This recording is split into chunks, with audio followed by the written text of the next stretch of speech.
and Amrabat and Verhaal, and they both start. And, you know, it's talking about being more efficient in front of the goal. They've got to create more chances as well, you know, and 3 shots on target is poor against Angola for Morocco, against such a talented squad, and they'll be disappointed with that. But on the other side, Cape Verde won't be disappointed with their performance. They were very well organised, they were defended well for long periods and had their chances. So I think they'll be looking for more of the same against this Moroccan side who are the favourites. Do too much in the way of investigation about this Cape Verde side. I think most people thought, I mean, judging from some of the odds prior to that match where you could have got 10-1 on them to actually beat South Africa, I mean, I think they thought they were dealing with a bunch of part-time players here, but not. You know, a lot of them based in Portugal, they're around Romania, also in Cyprus, even Luxembourg. I mean, this is not a bad team. Very well organised. Very well organised. And Anthony's the coach, when he comes up with things like that, and he's asked the question, how did you beat Cameroon in the qualifiers? He says, well, I don't know. Then that's why people didn't take him too seriously. But after their performance against South Africa, that will certainly change.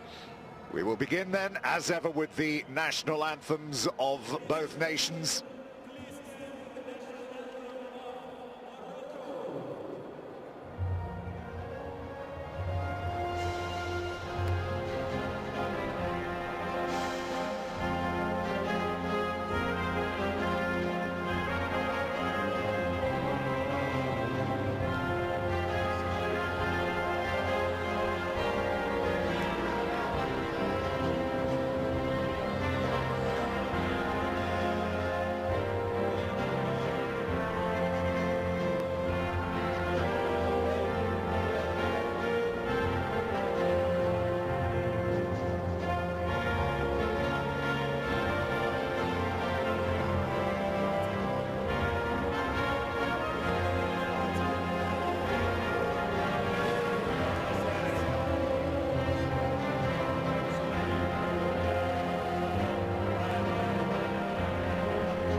National anthem of Morocco will be followed by the national anthem and now of for Cape the national Verde. anthem of Cape Verde.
Atmosphere inside this stadium here in Durban.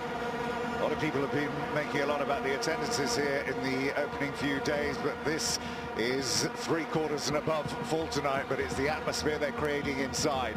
A very special, lot of support for Cape Verde here. The lineups again will be confirmed any second now, but the team that was once labelled the Brazil of Africa, and for good reason at the time. But these days, it's got unrealistic expectation, isn't it, lumping a team with that type of label?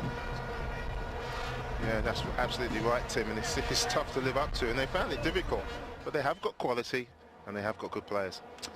Here we go then, this is the Moroccan lineup, and as we said, it's Bergdic who comes in for Qatari in the left back position. Belhanda will start in front of Ahmadi and Hemach, and Hamdawi will retain his place as the lone forward. But it's going to be, Leroy, isn't it, about getting the service to Hamdawi. A lot of possession for Morocco in the middle of the field, but often it was too slow, or they were too slow, or didn't quite have the creative element there to get that ball through to Hamdawi. Well, I expect that creativity now with Belhanda and Amrabat coming in on the wide right area as well. and I just think they're going to be just so much more positive than they were in that first game. Standard of refereeing overall has been very good so far. There have been numerous tough decisions and tough calls to make, and the referees have done it with considerable aplomb. There's been no real controversy about poor calls, which is something unusual after a few games in a major championship. Carlitos doesn't make the cut here today.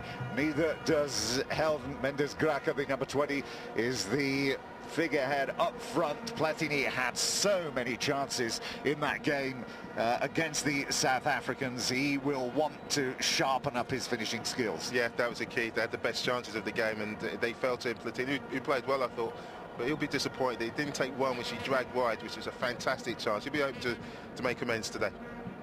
Tavares, who did come on as a substitute in the first game, he keeps his place in this starting 11 here. But if there's one thing we're going to expect, these are two footballing teams, so we're going to get a good game of football to watch here.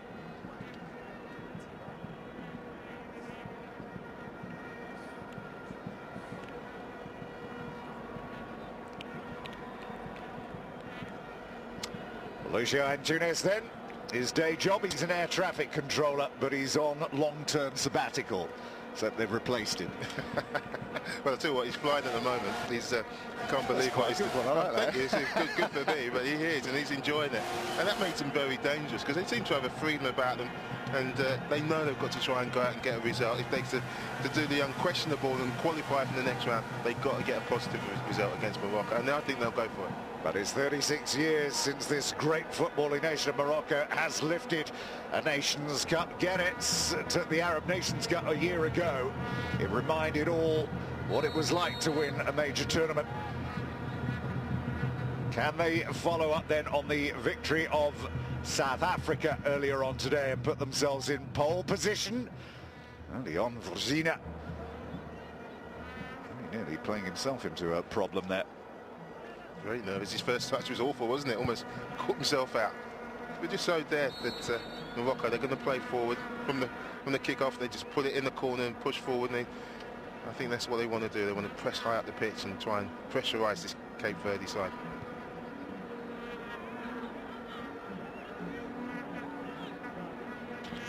Bernati, he's got to be a bit careful. There were a few relaxed challenges, I think is the best way of putting in the first game. Picked up a yellow card as well. This is Suarez over the ball then for Cape Verde. What can he deliver? Right down the throat there and pushed over by Lamiagri. That was a great delivery then off the head of Tavares in the end. And a corner kick it is. Yeah, Tavares is just coming. It's a good header. Actually comes off his shoulder and makes the save that little bit more easier for Lamiagri. If he gets it off his head, I think that goes at a little bit more pace and it's more difficult, but good start from Cape Verde. Early test for a goalkeeper who is often unduly criticised. Clearance from Belhanda. This is again a very lively start. There's Platini. Barada away with it. For first touch, you'll see him switching flanks with Asaidi. Fernando Varela, the defender, Antonio Varela, playing in midfield alongside of Suarez. 14 there is Gege, who took over from Carlitos. And there was, after watching that Moroccan performance at the weekend, a little bit of discussion about the players that were left out. And if you happen to be watching Queen's Park Rangers at the weekend against West Ham, that pass that Abel Tarat made that opened the defence of West Ham up for Loic Remy to score the goal, just what Morocco needed, and it did not go unnoticed. Yeah, that bit of creativity, that bit of the unknown is what Adel Tarat brings to any team, any squad, and I would have him with the squad even if he wasn't to start, to maybe bring him on and change the direction of the game, because he has got that talent. Looking out for Gege, who's right in the thick of that as well, as is Neves. That's a great ball, beautifully flighted, but a good claim as well from Lamiagri. Good decision from Lamiagri.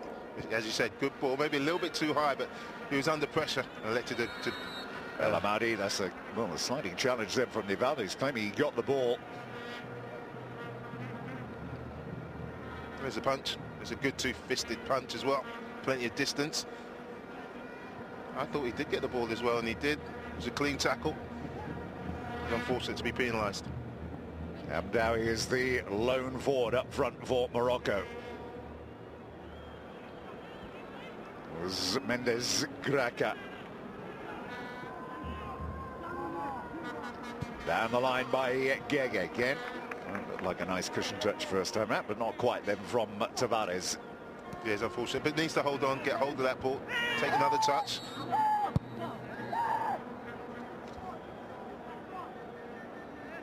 El Amadi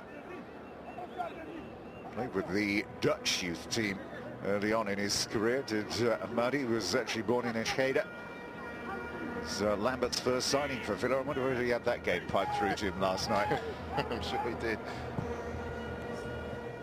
Again, tantalising ball played through there, looking for Tavares to get onto the end of it. Well, I think the introduction of Tavares into the team means they want to get balls into the box. Every opportunity they try to get in the ball from set pieces and free play. So they are really trying to get on the front foot.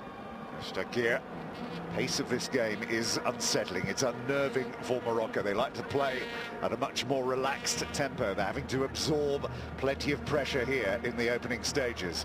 Shakir, who was given a real testing time up against Miguel in the opening game against Angola. The bounce should take it out of play. A promising start from Cape Verde, as you said. Morocco just haven't gotten the ball as yet. 5 minutes into the game, and Rashid Taousi would have liked to have seen them just all have a touch and to get the confidence going. It hasn't been the case. They've had to defend.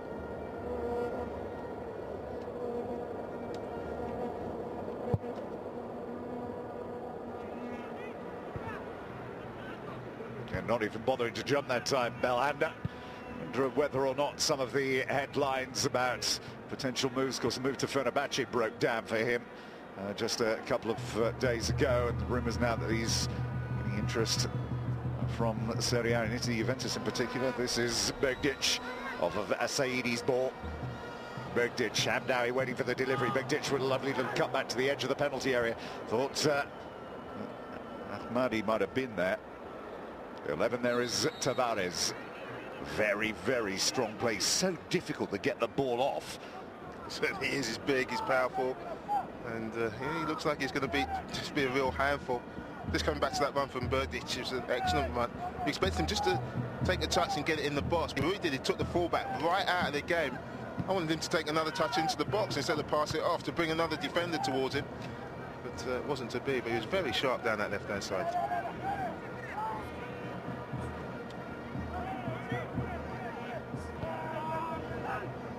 Gege leaves it. This is Varela looking to try and pick out Mendes Graca. Is going to get there. Tavares waiting in the penalty area for the ball. Plenty back for Morocco. This is Barada. Tricked himself, Mendes Graca. 3 or 4 step overs and gave the ball away. Zaidi did at times have this very lopsided feel to their build-up play, did Morocco. And you can see Barada, who is supposed to be based more over on the right-hand side, being dragged right across the field. Yeah, I'm not sure how they're playing. I think Amrabat is the one who's trying to give him that width on the right-hand side. Asidi on this side. And I think Barada's been almost given a free roll to roam where he wants. They haven't got on the ball to make that effective. And they haven't got Belhanda, who they would have expected to get on the ball. He hasn't had many touches as yet. So much was the player that's been removed from that midfield.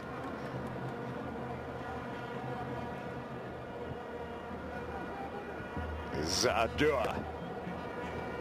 Varela with the interception. Forward by Neves. Then into Platini. Nice turn again. Plenty of movement up front here for Cape Verde. Tavares moving on to the back post. Platini again. Trying to look to bend it into the path of Tavares, but they've got a definite game plan here, Cape Verde. Yeah, they're going to pass it quick and sharp, and their movement has been good. They've got a couple of winning runners up front. And Bowie is through the middle. Yeah, Mendes Graca and Tavares. and they're going to get it into the box, and they've got full of enthusiasm. You know, you expect them to be a little nervous coming into the tournament. They've shown none against South Africa, and they're certainly not showing too many here against Morocco. This is a testing time. Morocco at one stage looked as if they were not going to make it to this competition, to the finals. Gerrit's being shown the door. Verde, another of the players born in France. Plays with Lens, as many of them do. In fact, if you look through the history of the Moroccan team, a great many of the players have actually played for the French national teams at youth level, under 17, 19 and 20. There's Verde again. It's very, very predictable. Verde, easy to intercept. Hamdawi is a really hard worker, but pace isn't a key attribute of his game. No, he's just a strong runner. You know, he's not going to get away from anybody. But if anybody's around him, he holds them up. But just coming back to that, you know, these Moroccans haven't played for France. I really do think that should be made younger, where they have to make a decision, not under 21 level. I think it's too late. Let's check here. Difficult one to deal with. It bounced right in front of Vojina. Realise late on that was just going about a half a metre wide or so. Never really a threat, but he watched it well, Vojina, and just made sure of the save.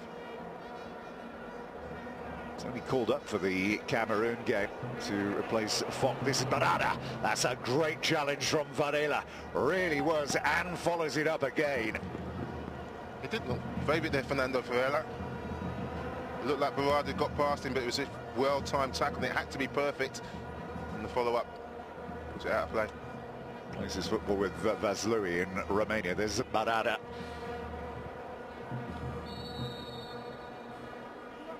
Normally compliment the Moroccans on their short passing game, but so far there's been plenty that have been given away, and they're not being able to play that game that they want to play. They're being harried. Certainly have. There's just a glimpse of it there just now, though, with Barada in around the box. Quick one-touch play. I just feel that Cape Verde really started off working hard, and they want to try and keep this tempo up. They're not going to be able to, that's for sure.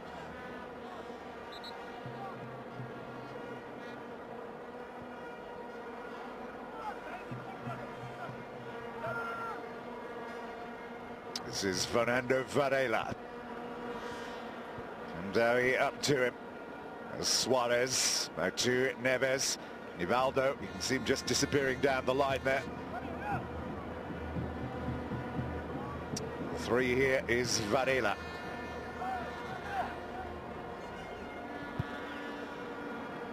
Azaidi. Sitting very deep, Azaidi, at the moment. Yes, a couple of times though, they're just giving the ball away cheaply, Morocco, and that'll be disappointing. Whereas when Cape Verde get it, they're keeping the ball. I like the shape of their team as well. They've plenty of width. Could have played for Holland, could have Azaidi, but elected to play for Morocco. Ironically, his debut against Niger, he replaced Abel Tarat on that night. It's Gege. Tavares bounces off of Benatia. This is going to be a really interesting tussle. Benatia, remember, he was voted Serie A's best defender after his first year in Italy with Udinese. Yeah, it's the first challenge that gets penalised. Dijon in France is the club of Tavares. And these players as well these days very, very aware of the fact that this is another global shot window. You might not see too much of Tavares playing for Dijon, but you'll certainly know about him by the end of this tournament. He's had a really good start in his opening game and 12 minutes of this one. A 6 up there is Neves as well. Tavares behind him. Fernando Varela is there as well as Platini and Graca. Again, to bulk in and push in and shove it in there. There goes Neves making the move. It's all about the quality of the delivery. It very nearly meets him. It's going to fall here for Platini. Can he get it onto that left foot of his? Forced to go back wide around. He's still digging in there. No peace for Morocco at all. Yeah, he's disappointed. He knows he shouldn't have fouled, even though you know, he's just pushed the ball in front of his side. He's going nowhere. Side. He's going back to his own goal. Lets him out easy.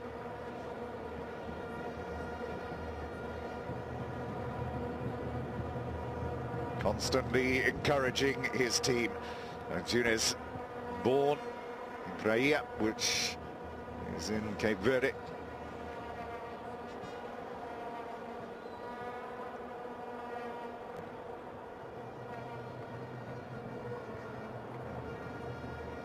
It's worth mentioning some of the quality of the distribution from the back when the goalkeepers in this competition has been outstanding. Well, it's an important part of their play. I know a lot of goalkeepers have lost a major part of their career because their distribution has been poor. Since the back pass rule that was introduced, goalkeepers have had to have good feet and good distribution, and that's why I think they join in the five-a-sides a lot more often in training than they used to. So Lemiagri again doing his best to organise Benatia and Agdua, and Shakir as well. There goes Neves. You know where this is going? Exactly the same place as before. And, well, the punch from Lemiagri, lucky for him, it actually had distance attached to it as well. I can't see why he doesn't catch that. It's a perfectly easy ball to catch. He's there, he can get two hands to it, but he elects the punch. That can go anywhere.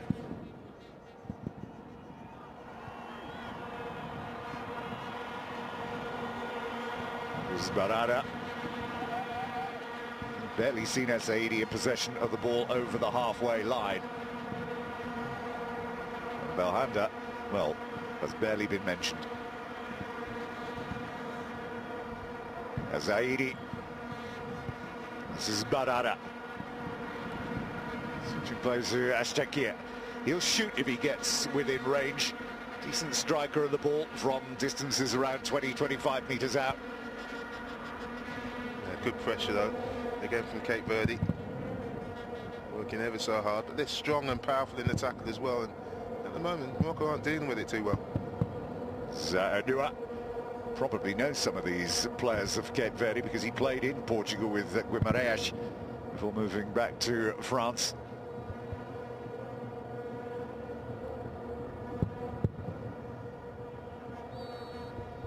And again, Benatia is late. He's giving away a succession of free kicks here. Yeah, I'm surprised he hasn't been cautioned as yet, because just for how often he's fouled. He's late again into the back of Platini. The referee's being very patient with him.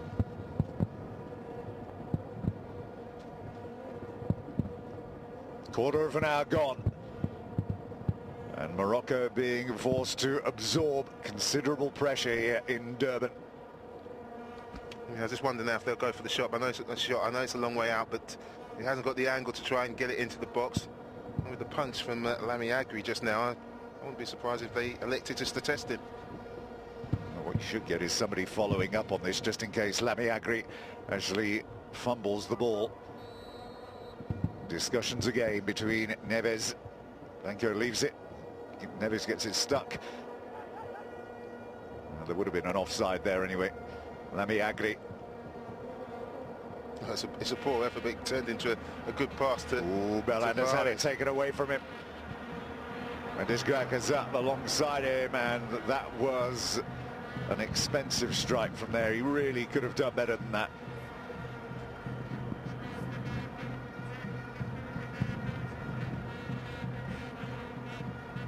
Saidi, and again Saidi has given it away. This is Gege. Barada getting his foot in.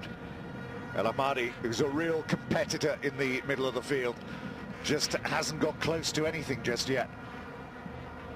Here comes Saidi.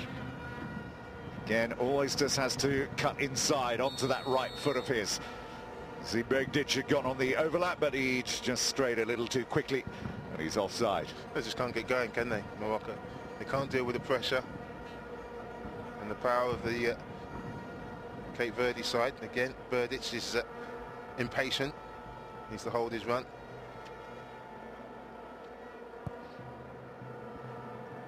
So Vozina.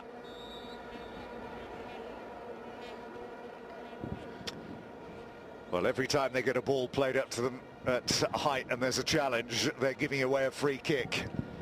Well, if they can't win it, they should just let Tavares have it and drop off him. It's Birdish this time. He's all over Tavares. And Cape Verde would be delighted the amount of free kicks this one. You see he's being congratulated. They know now they can get the ball into the box with some quality. Just let him have it, come back and then try and win it off his second touch. He's the 12th coach since Henri Michel left back in 2000. 6 of those have been of Moroccan origin. But only one has actually won a trophy, and that was Eric Gerets.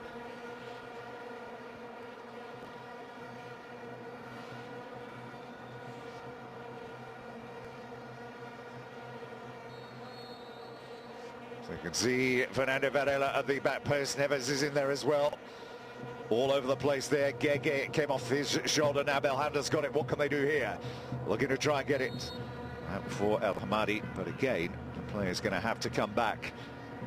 Continues to be littered with free kicks the last few minutes. Yeah, well done the referee though. He's tried to play an advantage. It wasn't forthcoming. Belhanda just blocked there by Platini. It was nice, good to see the referee try and get the game going.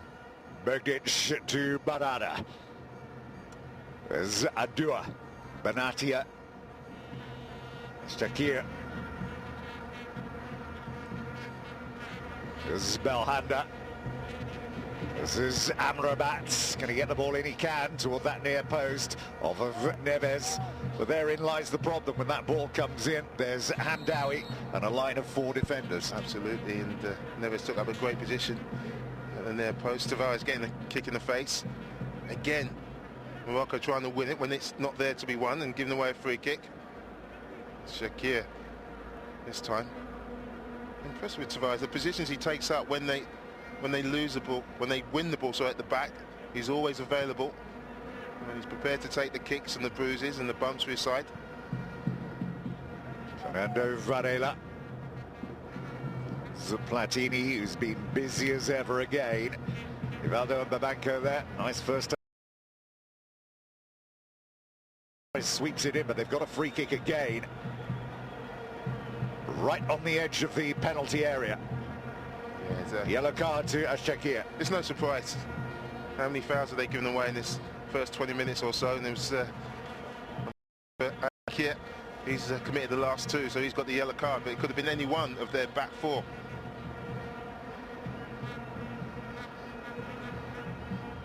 Just quicker to the ball and sharper and brighter.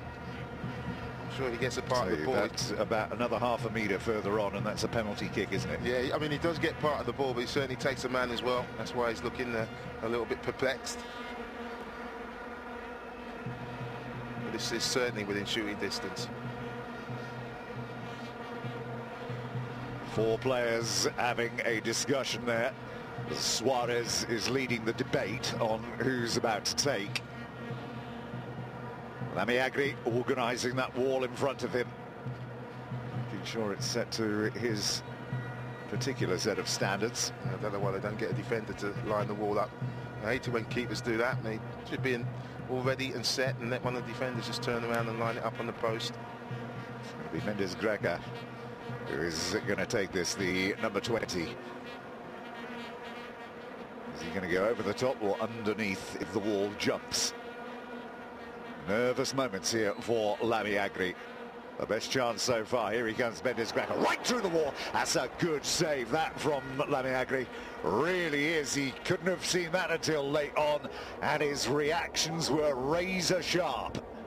Well, it's a good free kick. He tests the keeper, and as you said, Lamy Agri gets 2 good fists to it and gets it out of the danger. There are 3 Cape Verdeans all coming in for the knockdown. He's the only one, perhaps, out there at the moment in a Moroccan shirt whose confidence is growing as the game goes on. That's because he's been tested, and none of the Moroccans has been. There's Platini. A drop for the volley, but he just couldn't direct it on goal. But they're creeping ever, ever closer to getting their debut goal. Again, this is Mendes Greca with a free kick. Good save from Lamy Agri, sorry. And then from the throw-in, it's a nice little move. And it's cleared there, but from the throw, it was a nice little move, Mendes Greca with the header, and I just felt Platini should have done much better. He was on his strong left foot, and screwed it hopelessly wide. In Zaidi, a little slow to it, and Disgrac has picked it up again. Suarez in front of him, as well as Tavares. Back they come once again, Gege. Such away then by Ahmadi to Amrabat. Has he got the pace? Just look at the athleticism of Babanco. Amrabat goes there. And they're going to get a corner kick off of this, Morocco. A first chance to apply a bit of pressure to the Cape Verde goal, and a chance for Benatia and El Adua to get forward here.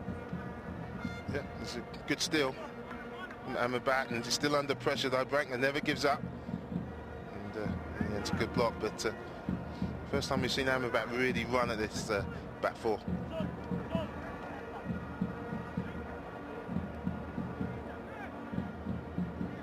Benatia and Adua, the two defenders then.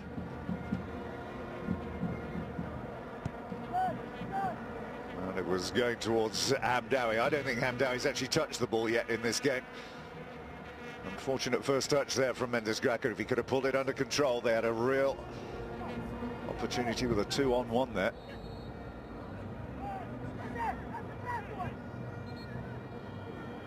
I don't know what the free kick was given for. I can't see anything there. I just wonder if it was the throw was given the other way. Well, it's from the throw, so he can't be offside. No, so I wonder if the throw was given the other way. Begdic then with it. Finds Barada. Let's check here. Amrabat. Ahmadi has gone in front of him. This is Barada. Belhanda. Lovely turn. He's offside. But that is what they need to be doing. There's where Belhanda really does excel. In tight areas, and he sees the run from El Amadi, and he just creeps offside. It's very tight. You know, Cape Verde hold the line, but you see the fullback just trotting back. It's very close, but I think the assistant gets it right. He was compared, Belhanda, by René Girard to Robert Pires in his early days. I mean, he's not that old now, but here they come again. Mendes Gracker getting back. There is Ahmadi. Mendes is away. Lovely sliding challenge there by Barada.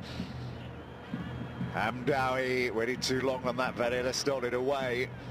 Playing at breakneck speed now, but Morocco beginning to find a foothold here, beginning to get closer to making challenges, although they give away there from Belhanda. I mean, you could blame Morocco for giving the ball away, but the pressure they're coming under when they get on the ball is intense. They're working ever so hard, Cape Verde, throwing the tackles in, and Morocco just can't handle it at the moment. This is Gege. Zaidi trying to get back with him. Gege's got it back again. First time shot. Well, they've obviously got a policy of shoot on sight. It's not a bad policy to have, really. No, it's not. And I think it comes off the first game where they didn't feel they had enough attempts on goal, but they're going to have a go. And this was Gege on this occasion. Difficult one to hit.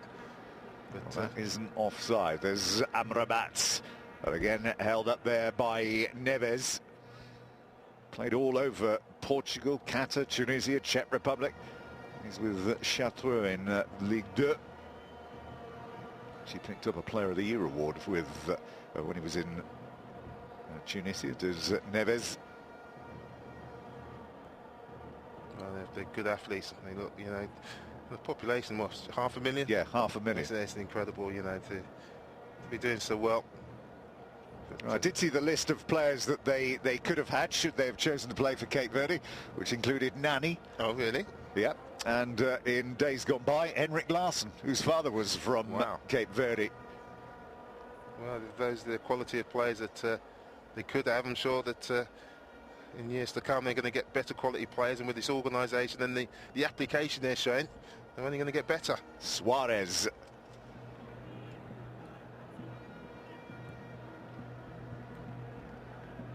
A check here with a good interception. Babanco. To Nivaldo. Free kick again, conceded. This time it is Mendes who concedes it. Yeah, it's only a forearm smash from Mendes, double-handed. Over you go. But it just goes to show when they lose the ball, they're not taking the backward step. They don't mind giving the free kick away in Morocco's own half. And they're working ever so hard, and they find it hard to deal with. So he's got a conundrum to sort out here.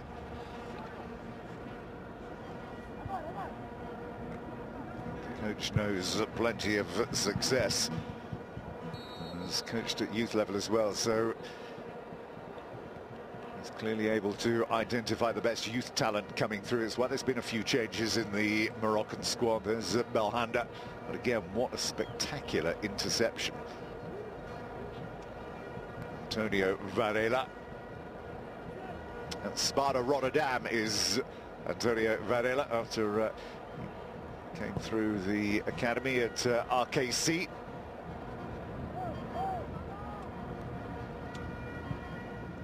There's Shakir, that's a lovely ball. Is Hamdawi.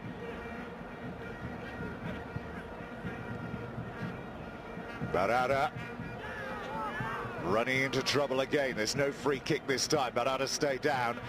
In fact, so too is Mendes.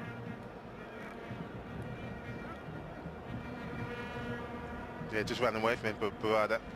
And Mendes came in for the tackle. It's always you always worry about those tackles when the ball just gets away.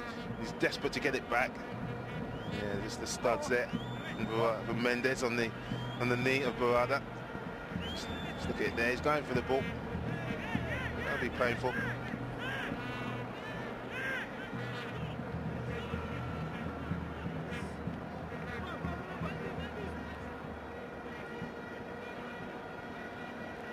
That is another French-born Moroccan international who was on the books of Paris Saint-Germain a couple of years ago. He's these days over in Spain with Getafe. Good work again by Mendes. Benatia read the danger signals. But they're so quick to get up and get the game going again. Here's Babanco. This time it is Morocco's ball. They need to be a bit quicker perhaps from these situations, maybe try and catch Cape Verde sleeping. Yeah, they need to pass the ball that little bit quicker because they're allowing the pressure to come onto him. But again, I'm going on about how impressed I am with Cape Verde, but the tone's been set by their front two. Mendes and Tavares are working so hard without the ball. When they lose it, they're very quick to react. There you go, Tavares, he's giving the ball away, yeah, but he's onto it and he's chasing. I just wonder how long they can keep it up because it's a fair old tempo. Zahmadi.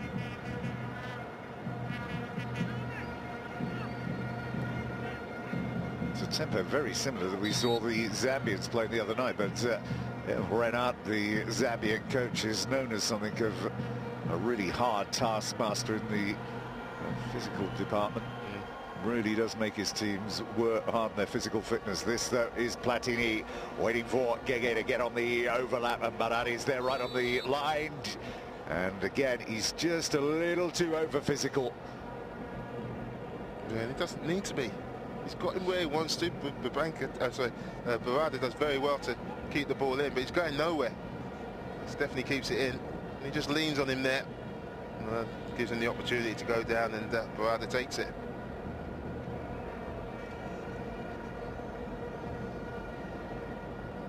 But they want him further up the pitch. They don't want him defending back there on his own byline.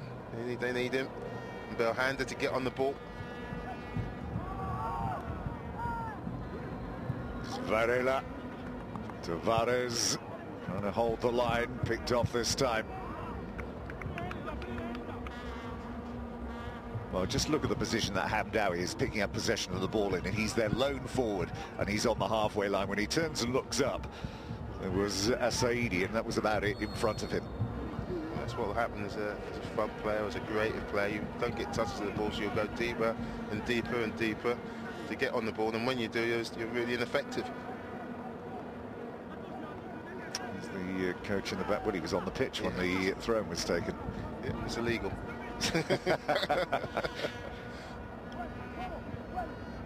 There's Saidi.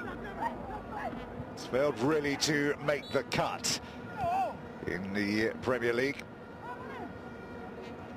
It's described at the time that Brendan Rodgers had signed him as being an exciting young player. A couple of assists early on, but has really failed to nail down a position. To be fair to him, he hasn't really had the opportunities at Liverpool. It's a shame because it came off of a great season that he had with Heerenveen last year before he signed for them. Now that's a poor jump. Mendes is away with it now. And Czechia out of the game. Mendes looking for the angle. Mendes, and he needs to slip it into the path there. Gege was coming forward. Still the pressure is on here. The shot again, it's strange goalkeeping, isn't it? This is Nivaldo very nearly into the path of Tavares. And they got unlucky there. Redeems himself with a good collection. And away comes Amrabat. Amrabat again. Second touch isn't a good one. And second touch wasn't a good one. No second chance either. Well, you're right. It was strange goalkeeping, but it was effective goalkeeping. Get the ball out the net. Again, he elected to punch, and then made an important save from the cross because Tavares was just lurking at the far post. Zaidi was around Gege that time. And over comes Fernando Varela. Well, it might be unconventional, but he stopped everything that's come his way. Verde very nearly again. Did he creep onto the pitch there? Somebody needs to have a chat with him. I think it's for the foul on this occasion from Amrabat. And he is on the pitch again anyway. But just coming back to the point of Namiagri, here's a save from Platini. See, I think he can catch that. Doesn't need to palm that out. And he gets across there, gets down low, and that is a good save. But Vizinho in the Cape Verde goal hasn't had anywhere near as much work as he has. It just shows how dominant Cape Verde have been in this first 35 minutes. 10 minutes to go to the interval. It's one-way traffic. But that efficiency, that sharper, that more clinical edge up front that both of these two coaches wanted from their team. We haven't seen it just yet. This is Ahmadi. God, that's a poor ball. Barada's never going to get that. Mendes is away now in front of him. It's now through. There is a chance, and it is in. Platini has scored Cape Verde's very first goal at an African Cup of Nations. And it's in there somewhere. It's well deserved, isn't it? It's well deserved. And Mendes does well to come back and nick the ball. And I thought, is he going to time it right? Is he going to time the pass right? He times it perfectly. And then you're thinking, Namiagri's a favourite to get there before Platini, and he comes out with a terrific finish. You know, it's so difficult to get the pace on the ball. He said he missed a big chance in their first game against South Africa, but he's more than made up for it with that, their first goal in the Africa Cup of Nations. The Santa Clara forward capitalising after a dreadful ball from Ahmadi. Great turn of pace, very cool finish. Namiagri tried his hardest to get there. He very nearly made it, but there's the gap. And there's the touch from the Santa Clara forward. That's a world-class finish. He's got hardly any space to work in. Namiagri's coming out at a rate of knots. He's got the presence of mind to make sure he gets a good connection on the ball. Rides the tackle, and he's happy to do that because the ball's in the back of their net. Well, Belhanda said on the eve of this tournament that we have no right to fail this time round. We've got a debt to the Moroccan people after what happened in 2012. This is a real test of character now for Morocco. Well, they haven't dealt with their power and their strength and their determination. They've got to match that first before they're able to play.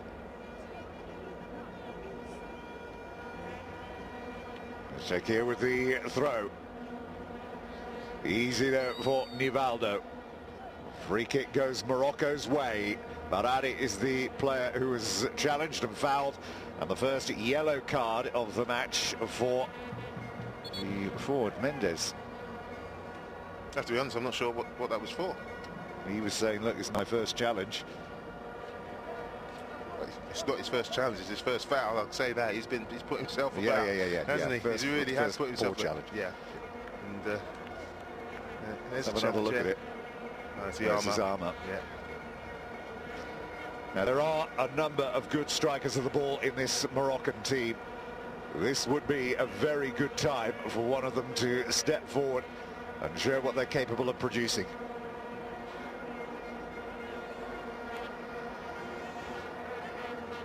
just need to test this keeper. He's had a really comfortable evening so far. Barada has scored one international goal, and against Mozambique. And that's poor. That's straight onto the head of Mendes. And to Begdic. Barada. Lovely ball, Asaidi. Again, trying to get it back onto that right foot of his, and Gege. Asaidi took that straight in the face. Gege so determined to get there on his first touch. It's right on the nose. I'm sure it'll be all right, but their defending has been so determined, and they just haven't dealt with it. They've not been up for it. Bergdic then with the throw in here. Again, when you look at the height and the physical strength that they have, there are the Moroccan supporters, and they do not look a happy bunch at the moment. Unsurprising, not. It was Suarez with the clearance.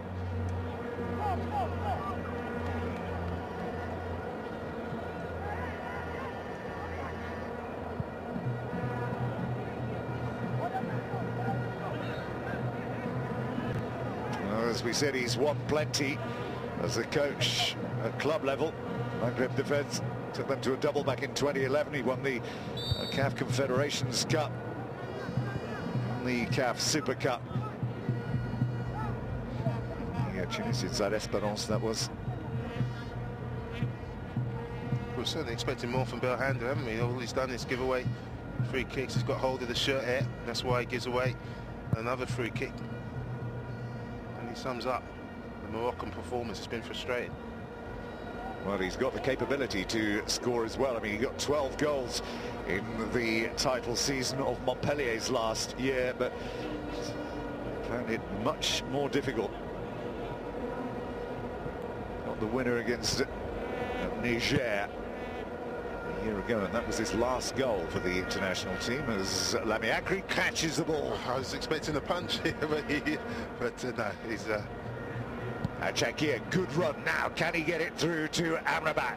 Amrabat again, good piece of strength here. Amrabat tries to cut it back for Barada, but he was under too much pressure. You're right, though. If you looked in the box, there's just two Moroccan players trying to get in there. 6 have got back for Cape Verde. Their recovery run has been just as good as their pressing. It's Platini trying to get it through for Tavares. Dua through to Bergdic.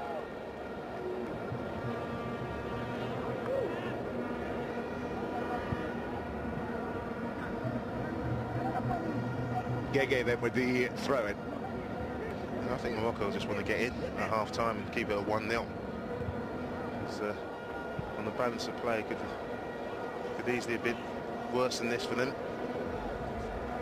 They need to reorganise and maybe find another way to deal with this pressure. Yeah, second half you expect Cape Verde not to have as much energy, but you can't rely on that. They need to get on the ball, they need to get Belhanda on the ball. They haven't got Amrabat into the game enough. Now Hamdou hasn't had a touch. Okay, Mendes, and he still gets a turn then. Adua guides it to Lamiakri. Shakir, Amrabat in front of him, that's who he aims for. Held up, free kick given away by Nivaldo. Wants to take it quick. Well, that's what they should be doing. So we highlighted that a little bit earlier on to try and maybe catch out Cape Verde, but Dowie was half asleep. Well, he was half asleep, and I think he was trying to knock it against the defender to try and get him booked, because the defender hadn't retreated, and in the end he made himself look a little bit silly. Through it goes again to Lamiakri.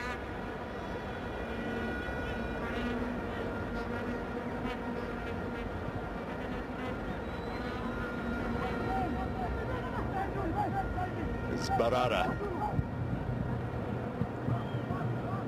Belhanda made a great run, but he would have been offside if that had been played to him. This is Begdic, and just too much on it that time for Asaidi. Varela over to cover. Yeah, Gege just gets pulled out, and all of a sudden they find a little bit of space, but the ball from Berdic is not in the stride of Asaidi. Well, as he's done, it's no messing into the stand. bench there as El Khattabi. This is Barada, Adua and Benati are in there, but again the quality of the delivery is simply not good enough. Can they make some capital here on a bit of indecision at the back? But again, it's Cape Verde that are just quick to react every time. That's Antonio Varela who's scooped it clear. Not only they're quicker, faster, they're stronger, more determined. In any game, if you want to play your football, you've got to match your opposition first, and Morocco just haven't done that. Belhanda. 3 in advance of him this time. This is Amrabat. Hamdawi up there and Shakir on the overlap. Chance for a cross now. But again, right onto the head of Neves. Good play again, though, by Amrabat. Finds Barada. Slips one challenge. Is he going to have a go at goal here? Barada's overcooked it. Free kick? No. Referee perfectly placed. Good decision. Nicked away by El Ahmadi, and now they've got a free kick. Yeah, I think the referee was right there. Yeah, as you said, he overcooked it. He went past 1-2 men and the ball got away from him. It was a good run, Islama, man. Just watch it. The ball just gets away from him. Maybe he is caught a little bit late, to be fair. Fair to him. Yeah, here's a free kick. The late challenge by Varela.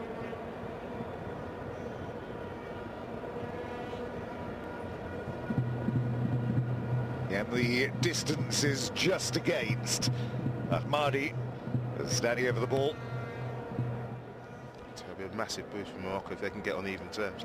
Mind you, Ahmadi, if you remember back to earlier on in the Premier League season, scored a cracking goal against Everton on his debut in a game they lost. Now, can he reproduce? Here he comes again, Ahmadi. And he was just hurried into making a decision.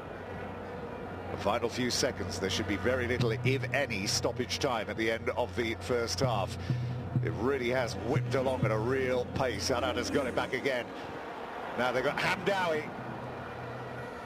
It's not going to be a corner.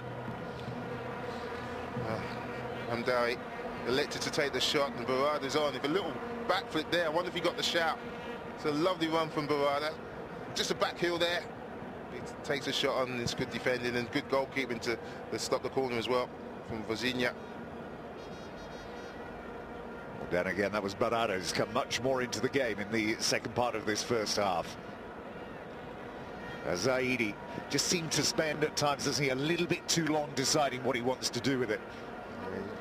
His first touches let him down. He's usually taking it back towards the defender, and he's not really had any effect on this game. But as you said, Barada and Amrabat just come to the game last few minutes or so. Just looking at the body language of the Cape Verdean side, and the energy levels aren't as high as they have been. It's not surprising, and Morocco taking advantage of it.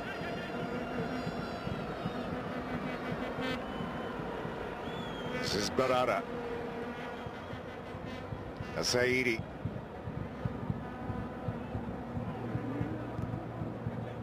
Barada. Ahmadi. Nice ball, finds Bogic. And good patient build-up play until the final ball. Benati is coming forward here.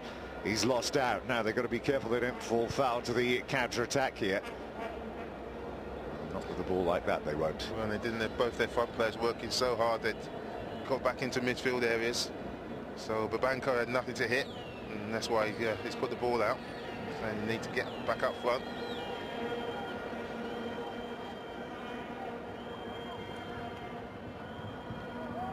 Here again, Barada. Mendes wins the free kick. Should be the last kick or so of this first half.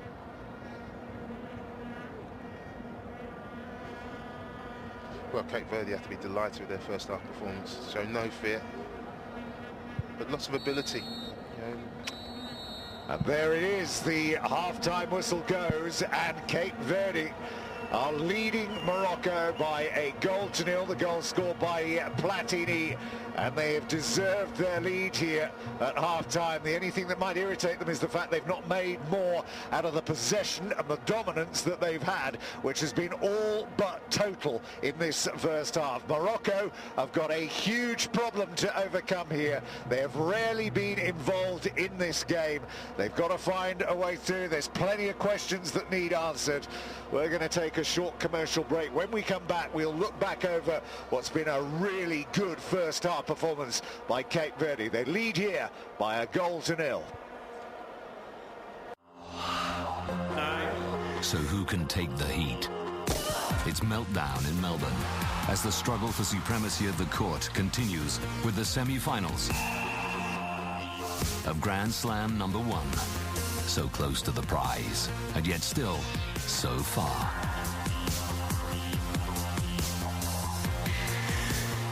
The Australian Open with the women's semi-finals tonight at 3:30 live on Eurosport.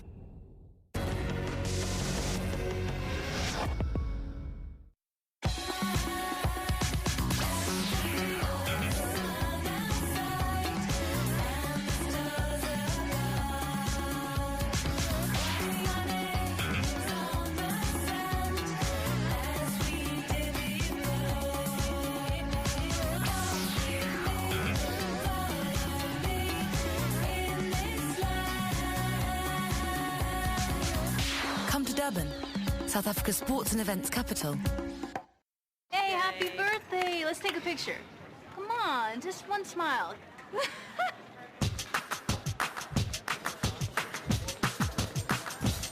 You say I do, I say can't we talk? You say we do, I say see ah la. You say we kiss, I say me ha.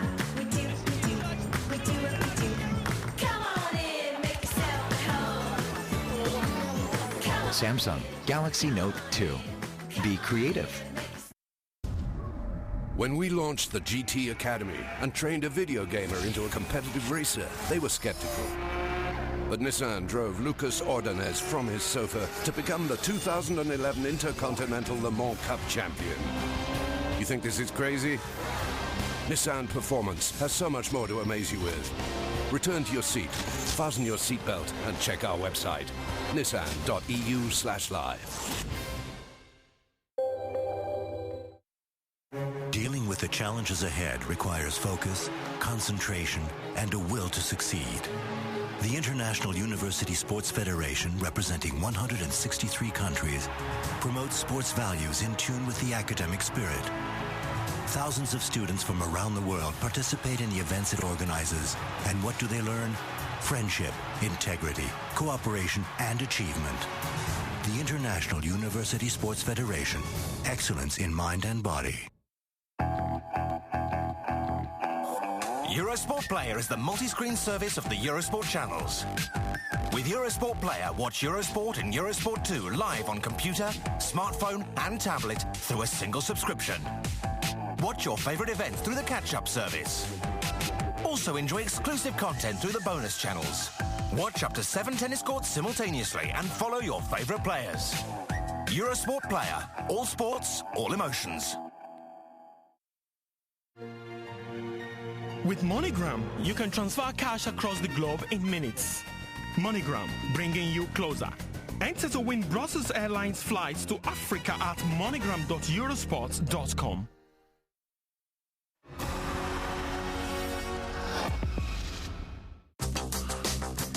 A brand new series on Eurosport, showcasing the characters who've carved their names on the snow, the brave and the brilliant of wintertime.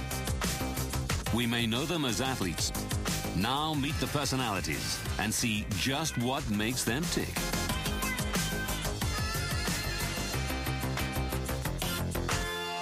Ski Pass, Friday at 14:35 on Eurosport. The FIS Alpine Ski World Cup is brought to you by Longines, official timekeeper. Welcome back from me, Tim Cable and Leroy Rosina at half-time here in Durban. We've got a shock on the cards. Cape Verde lead Morocco by a goal to nil. And it has been, Leroy, just one-way traffic. This inside the first minute. Well, they gave free kick after free kick away, and because of Tavares up front, and he got on the end of this free kick, which tested Lami Agri in the Moroccan goal. And it was really just a taste of things to come, because it continued in that vein. And this from Al Shakir was one of two shots that Morocco had in that first half, which really didn't test Vizinho that much. It was a save that he should make, and he made it comfortably. In fact, I think it was going wide anyway. Up at the other end, Lami Agri has made a few good saves, this being one of them. Yeah, for Mendes, he's Tavares, his partner in crime up front. He's worked ever so hard trying to supplement the midfield, and again, Lami Agri, who's wanted to punch at every occasion, chose the right decision this time, and this was the goal. Terrible pass from Amadi, but a lovely pass from Mendes, and Platini took full advantage. He made that look easier than it was. You get a better view on the other camera angle of just exactly how good a finish that was. Because Lami Agri, well, he tried his hardest to get there, but we'll see it from a different angle in a minute, and you'll see just how good and how instinctive. This is the angle, how instinctive this finish was. One, he stayed on side, and there it is. I mean, that is a brilliant finish. It's a top class finish. The pass from Mendes was beautifully weighted, but he still had to be brave. But he concentrates on the ball, doesn't watch the keeper, takes a whack for his efforts. His efforts were worth it. A few agents will have the pads out right now, a few of these names down, won't they? I think they will. I think there's a few players in this Cape Verde side who have done themselves no harm at all with this first half performance, but they need to continue. There we go. Those are the stats then for the first half. Morocco might have enjoyed majority possession, but the majority of it was defending. Short break to come, and the second half is up soon. Live and kicking, with Africa's top 16 nations in the grip of the group stage. There's a serious outbreak of football fever, and the fight for survival is on. The Africa Cup of Nations, tomorrow at 15:45 and 18:30, live on Eurosport.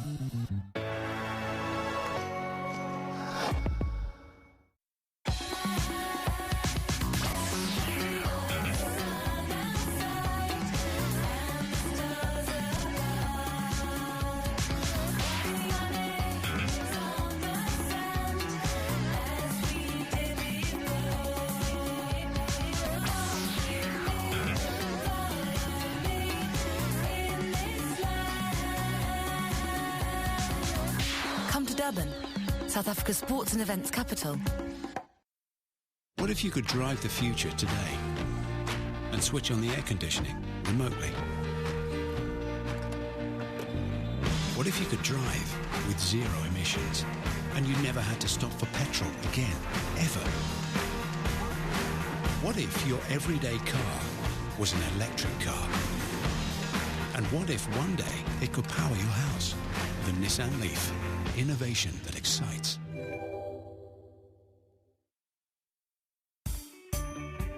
Every day is a new challenge, an opportunity to make a difference. Since 2005, FIFA has supported over 200 social development programs. FIFA's Football for Hope initiative is helping to change lives and bring hope through the power of football.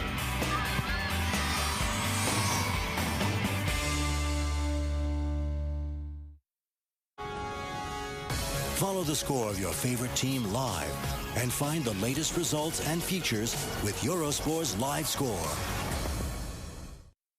Get Eurosport.com for your iPhone free. Every day sees full and expert coverage of sports news with dozens of articles and an easy one-stop video section that lets you live and relive the very best moments of sport. Follow all the scores, fixtures and tables live. Eurosport.com, the reference in sport apps available on the App Store. With MoneyGram, you can transfer cash across the globe in minutes. MoneyGram, bringing you closer. Enter to win Brussels Airlines flights to Africa at moneygram.eurosports.com.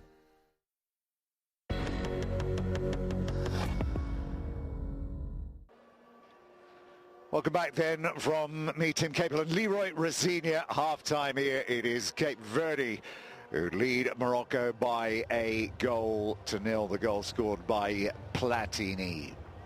Right, what's upcoming then over the next couple of days? Well, every game you will be able to see live here, beginning tomorrow with a really mouth-watering clash there. Ghana against Mali. One of your boys, or your ex-team's boys, Alfred Adoma there. You had a good start. And doing well, Albert. And Niger against the Democratic Republic of Congo is our second game tomorrow evening. So there we are, the team's not quite out ready for the second half. It'll be interesting to see if there are any changes for Morocco. We'll take one more break. When we return, the second half is up live.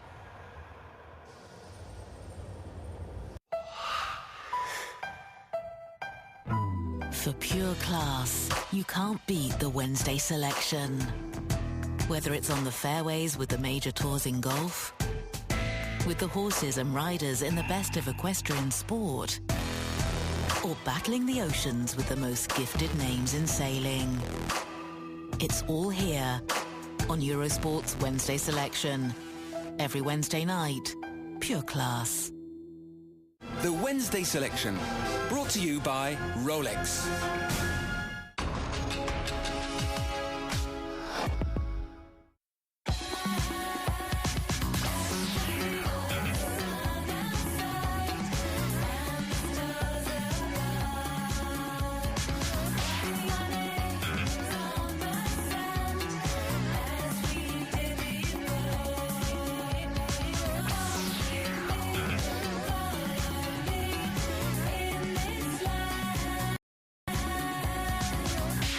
Durban, South Africa's sports and events capital. What if you could drive the future today and switch on the air conditioning remotely? What if you could drive with zero emissions and you never had to stop for petrol again, ever? What if your everyday car was an electric car? And what if one day it could power your house? The Nissan Leaf. Innovation that excites.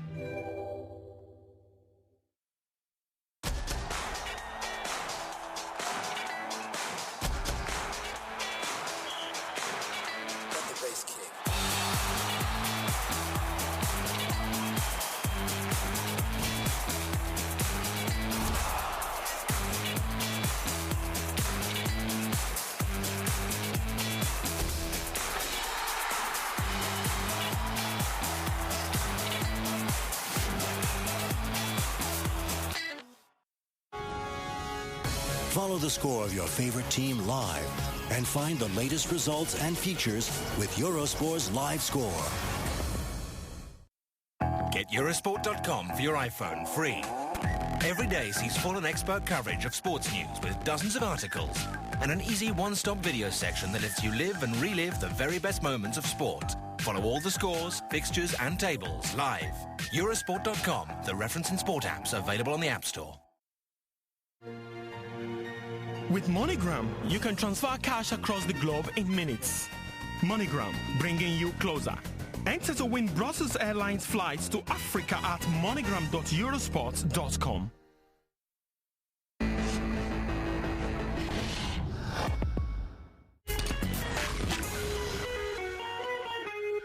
The Africa Cup of Nations on Eurosport is presented to you by BetAtHome.com. Life is a game.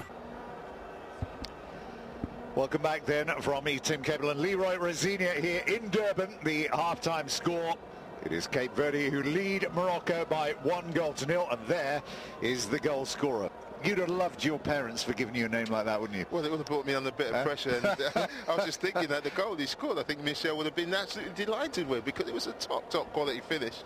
And, you know, they maybe had a little bit of foresight giving him a name like that, because knew he was going to score a goal of that quality at some point in his career. How do you, as a Moroccan coach, the man in charge of this squad, how do you get your team to overcome the significant problem that they face? They're sending El Arabi on. That would presumably be for Hamdawi. No, it isn't. They're going 2 up front. There's Amrabat is going off. Well, I tell you what they need to do. They need to just match them physically. And it's not about what they're doing with the ball, because they're trying to pass, they're trying to play at a tempo, but they're coming under severe pressure. But when they haven't got the ball, they've got to try and press the ball as high up as the Cape Verdeans have pressed them, and try and win it high up the pitch, so they don't have to take as many passes to get into the dangerous areas. But at the moment, they're not winning the ball until it's in their half. They find it hard to pass through this side, this Cape Verdean side. They've been very impressive. Barada's good ball. Oh, there was Arabi looking for his first touch of the ball. Born in France, played his football with Caen in the early days, and had quite a bit of interest around him, actually. Offers from Sevilla and from Genoa, but that were both rejected at the time, and he ended up going to Al Hilal for €4.5 million for a season. He stayed there before he's over in Spain now. Well, I expect him, with him going up front with El Hamdawi, I expect them now to occupy the 2 centre-halves who had an easy time, Neves and Fernando Varela. And I expect the ball to go forward that little bit earlier into the front, and maybe not try and play through midfield, which they've not had any joy at all as we're trying to do. So Verde has a free kick then. Again, you wonder whether or not the topic is being discussed about those that were left out. Gaja, the captain, back to Tarabt, and Shamak as well, actually. Who's always had a history, certainly recent seasons, of scoring goals at a Cup of Nations. I mean, you can understand Shamak to an extent. This hasn't had a lot of football, and you would expect, you know, you still bring your best players, and I'll put Shamak amongst those for Morocco. And Tarabt is obviously someone who, I know there's been talk about the effect he has on the rest of the camp, but you've got to manage that, I feel. This is Begdic, taken away from him there by Suarez. Into Begdic again. Very little space there in which to work. This is Barada. Ashtakir has made ground just down below us. Belhanda in front of him. Arabi waiting in the penalty area. There he is. Arabi with Hamdawi coming in behind. And the challenge on Fernando Varela. Well, in Al Arabi, at least there's a physical presence there now. He's a little bit high there with the challenge on Varela. But you feel with him and doing balls going in the box, they might be able to get on the second balls, which Varela and Neves have cleared really unopposed. 2 goals in 2012 for Arabi, scored in a friendly victory over Burkina Faso, and also in the 4-0 victory over Mozambique last October. There's Tavares making the jump, and he takes his own man out there. There's Barada again, nice ball from Barada, finds Belhanda now, looking for an outlet, looking for Asaidi. Points where he wanted Asaidi to go, but really he'd have had to have been Usain Bolt to get there. Well, to be fair to Belhanda, after he takes the first touch, Asaidi needs to change the angle of his run. He just stood out wide, and he needs to threaten him behind. And I think it was the right pass, but the incorrect run from Asaidi. Pressure will certainly be mounting on him should they not get something out of this second half. Well, they started better. That will encourage him. They've got on the ball and passed it. And they're competing in the middle of the field instead of what they were doing in the first half, which was almost being interested bystanders. Well, to be fair, there were steamrollers first half. And it's no surprise, as I said, that Cape Verde haven't started at the same tempo, but they've passed it better. People have been more available, and it looks like there's more of a plan to how to deal with this side. This is Barada, who's been as influential as anybody, and losing out. for Zinia. So perhaps at best, two things to deal with. Belhanda winning it in the air.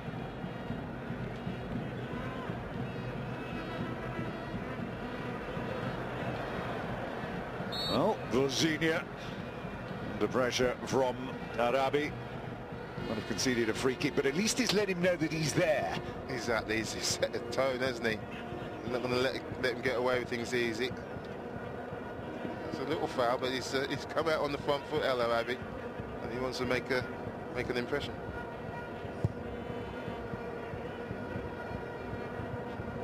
Some distance on that, right onto the head of Benatia, flags up offside. The difference though, there's a concern in Cape Verde because that ball's been going forward and it's not been contested in this first 5 minutes at all by Mendes, and Tavares certainly being contested by El Arabi, put himself about. Neves is the one who suffers this time.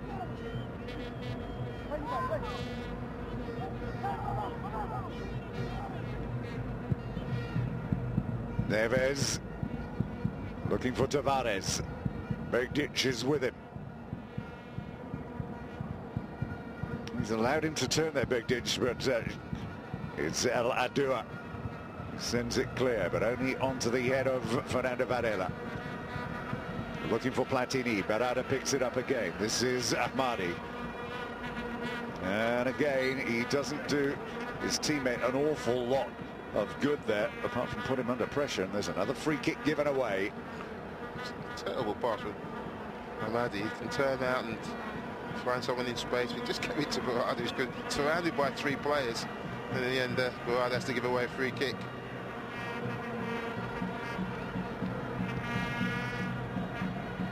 It's quickly taken, and again they found it to Mendes. Can he get the ball cut back?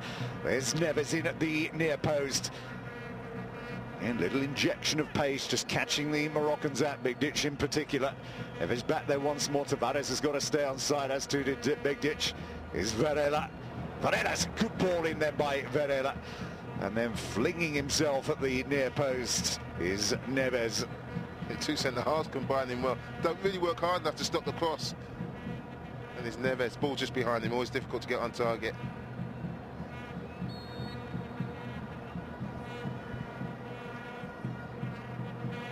I think that's another foul throw.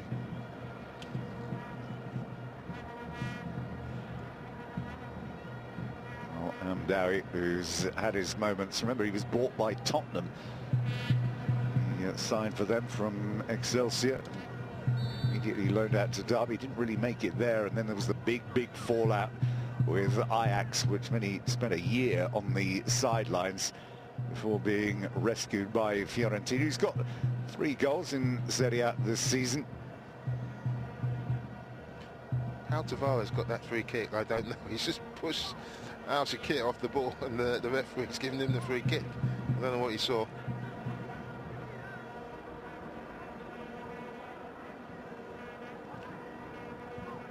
And that's El Adua.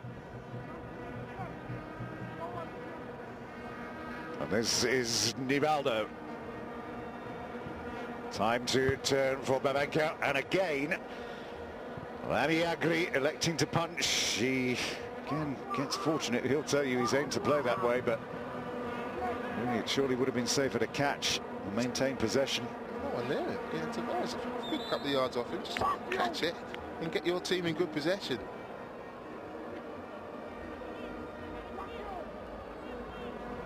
Babenco. Babenco, I was wondering who he looks like. He looks a spit of Usher, the singer Usher. He looks just like him. Uncanny. If I knew who that was, I'd be able to comment. But you're a little bit older. You're the young people Off watching will know goes exactly what I mean. Zaidi. Well, Ghazouani is on. Yeah, not surprised by that change. That Zaidi's been totally ineffective.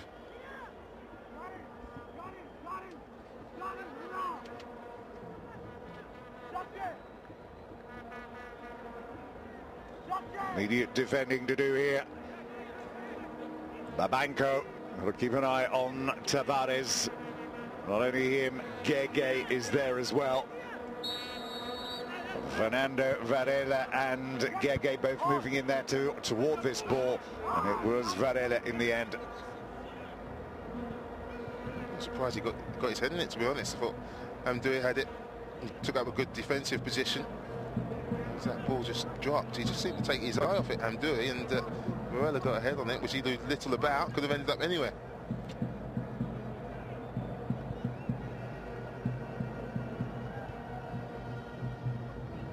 Neves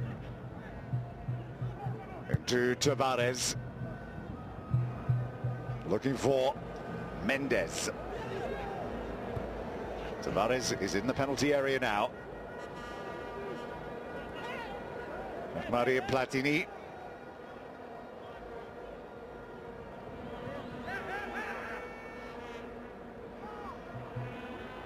I think he wins the ball yet.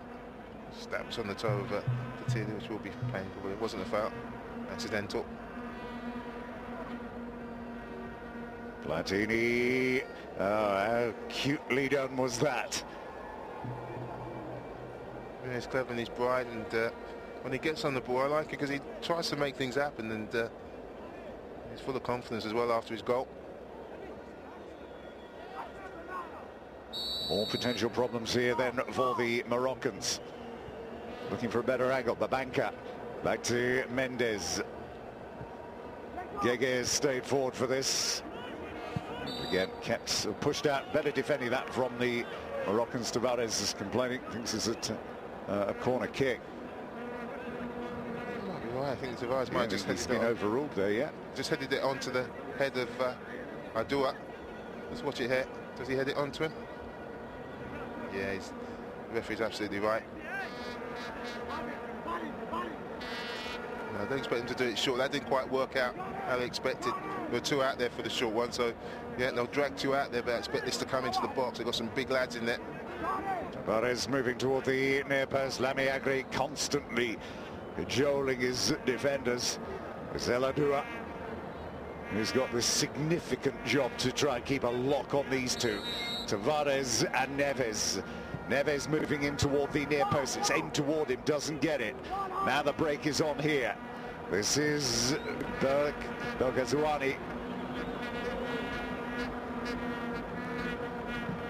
Those of you with good memories might remember this guy Belghazouani, because he actually played for the French under-20s and the under-21s. He appeared at Toulon back in 2006. That's a great turn. Well, it's the first piece of invention we've seen for a while. Yeah, it's from that man Belghazouani, and yeah, I have a recollection. I think my son played in that tournament. You're absolutely right. For the England youth team, yeah. Yeah. So the name does ring a bell. Let's see if it can jog my memory with some play like that in the next half hour or so.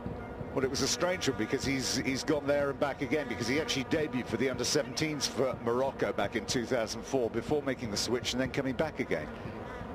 Through the middle, El Arabi is offside.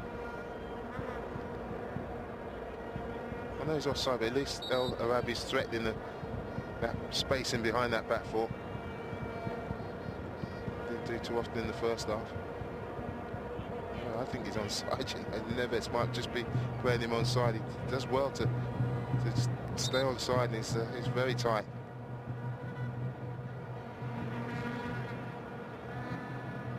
Antonio Varela going down. Game hasn't quite had the flow that we had in the first half, has it? No, I didn't expect them to keep up the tempo, Cape Verde, but they'll be quite happy. It's been quite sedate in this first 15 minutes or so. Yeah, Morocco have played slightly better, but not enough to really trouble Bazinha and the Cape Verde goal.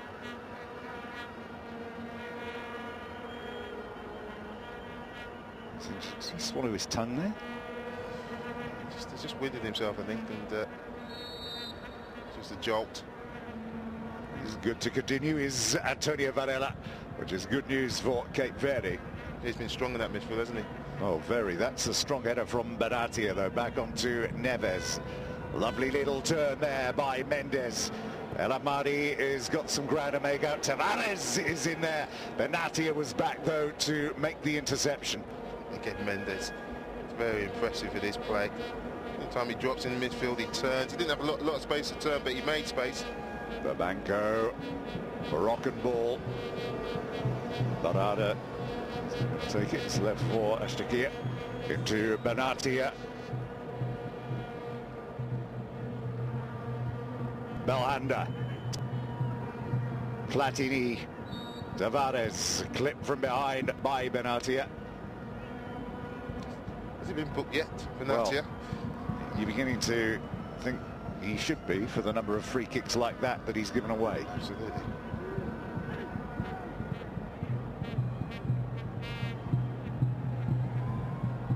Varela into Gege. That's good play.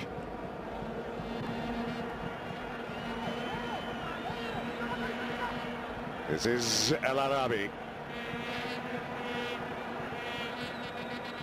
Varela sticking with him, does well. This is Suarez. Mendes. Barada, free kick given away again. Can't cope with Mendes. Well, putting your hand on the referee is never a good idea. No. And it's a foul, even though he doesn't go down, he gets trodden up. Maybe twice, and the referee he has had a good game. To be honest, he's got most of the real decisions absolutely spot on. Holding it up, Barada might be able to nick this away, and that's going to be a free kick. Morocco's way, the challenger of Platini. See, that deserves a booking. I was just saying how well he's done, but he's rugby tackled him, and he's got away with it. And Belghazwani. Barada. Zeladua. Shakir.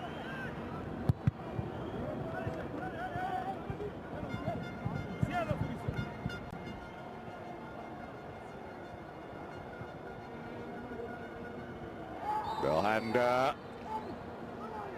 That might well be a yellow card and a problem for Belhanda here. He went in with his studs. Again, quite clear. Referee, good call. It's just over the top of the ball. Yeah, I'm not sure if he's trying to actually tackle. I'm not sure. I don't feel he's trying to hurt Tavares, but he's trying to get over the ball to get control of it. And this Tavares is coming in. Yeah, it's a stamp. Yeah, I was hoping to give him the benefit of the doubt, but he's fortunate. He's actually gets on the ball and just catches Tavares, and you just can't tackle like that anymore. And he was sent off against Paris Saint-Germain back in November. He was sent off in his last game before leaving against Lille. Red carded twice already this season, Belhanda.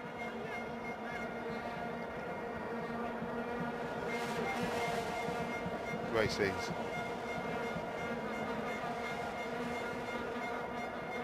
This is Benatia into Ahmadi.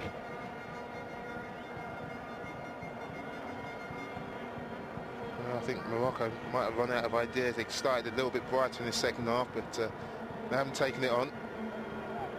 Changed the shape of the team, gone to a 4-4-2, but still not, for me, getting the ball forward into the front players quickly enough. Still wanting to play in the midfield areas, and now they've got an overlap here with Ashtakia, two waiting in the penalty area. Hamdawi and El Arabi. Well, played right into the hands of Vorzinia. Goalkeeping practice was promising. Just as I was saying, they do manage to get to Kiev free down this right hand side, and he delays across, and no one's anywhere near Vorzinia. Looking for Tavares. Lovely first touch and control there by Platini, but the pass wasn't much good. That's going to be no free kick, is it? Suarez was late with the challenge. The referee's happy to let that go on. That's unbelievable. Barada's done brilliantly to get there first, and I think it's an obvious free kick. And he's now in pain. Just ringing his praises, Mr. Janik, but not for that decision. There's been quite a lot of that actually at times in the tournament. Some of the challenges, two-footed challenges, the players are literally airborne when they're arriving. I'm really not happy with the challenge from Suarez.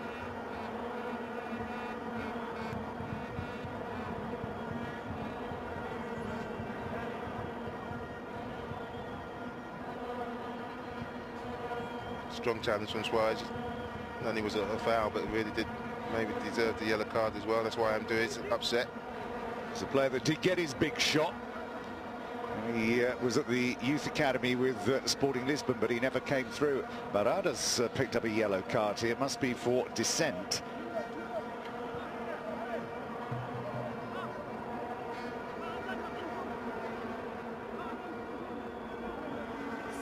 Ooh, Belanda's going off. That isn't going to go down well either. Go down well with Cape Verde. They've done a real job on him. Not really had a kick. Chafney, born in Bordeaux, all his career he spent in France. He moved to Brest from Auxerre this year.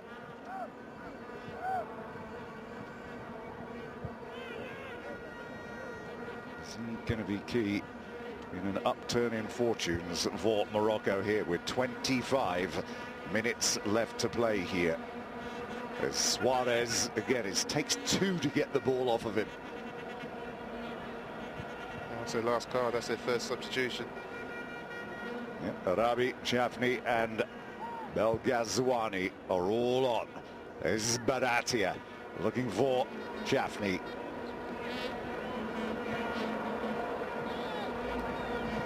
And a rock-hard challenge in there from Suarez. They want to take it quickly and have done this time. Hamdawi and Arabi, they've got another 20 metres of territory. Neves is complaining, but they've got another free kick. He's going to get a yellow card.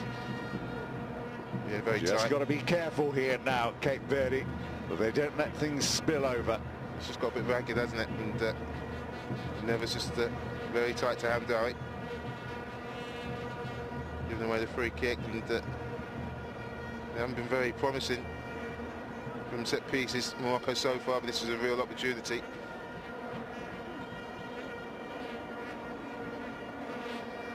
Well, they're just beginning, you sense, to get under the skin of the Moroccans. They're beginning to just maybe lose a little bit of composure.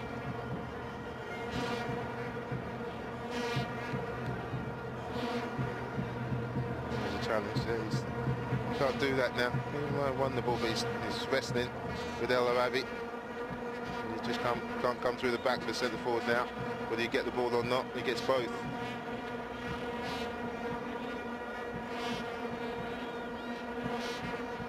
Well, they still want to talk about it, but the decision has been made, and this is a good position for Morocco. Best position that they've had, certainly, in this second period so far. They've got to test Vazino. He's been redundant in this game. He might let us know who's taking it. Ah, there we go. There's a better picture for you. Now, what can he produce? A 35, well, that's 30 metres out.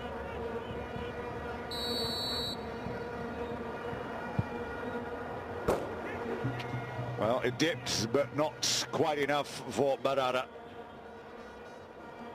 Yeah, too much pace on it.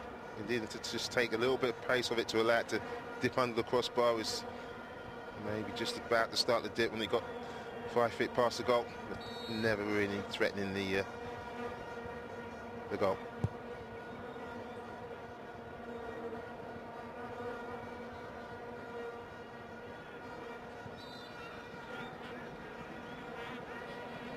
Well, continuing with his theme of interruptions.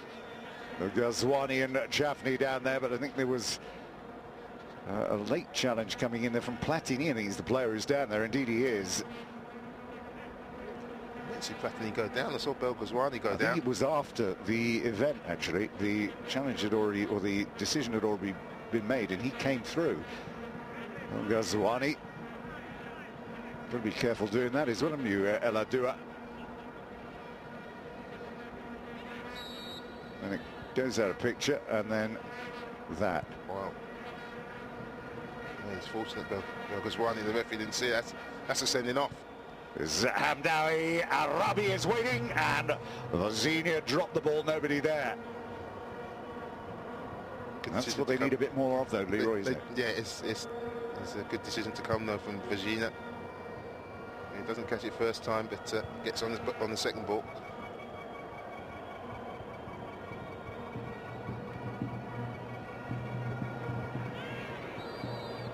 Again, and Arabi There's been a bit of edge between those two. They were having a discussion, and this is going to be a yellow card. It's dangerous play. I'm not sure El Arabi knows he's there. He's going for it with the foot. The ball's just a little bit overhit over his shoulder. It's good defending by Neves. There's the pass. He's looking at the ball, trying to control it, and it is dangerous. But fortunately, he's not badly hurt. Neves, he'll get on with it.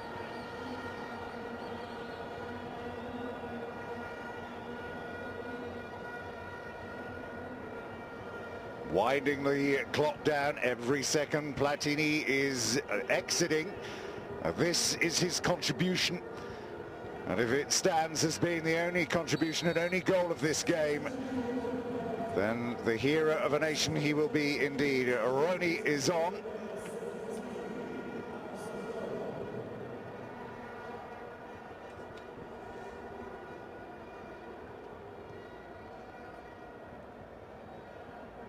Plays his football in Luxembourg, does Ronnie Souto.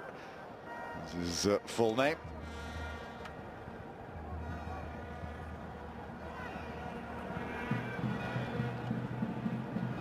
Hamdawi and Arabi waiting in the penalty area. Belghazouani. This is Chafni. This is Arabi, and it fell kindly for Ahmadi, but he couldn't get the shot off. El Arabi trying to pass it off. He needs to just take a touch and hit his shot. Best opening that they've had. Arabi get the back post. Hamdawi is in there. Ghazouani foot high again. Well, they've got men in the box. And El Arabi made a terrible decision. He's in space. There's a free kick on Suarez. There's in the context of the game, that was a good opportunity for Morocco. Here's Tavares. Ronnie, first touch for Ronnie Souto.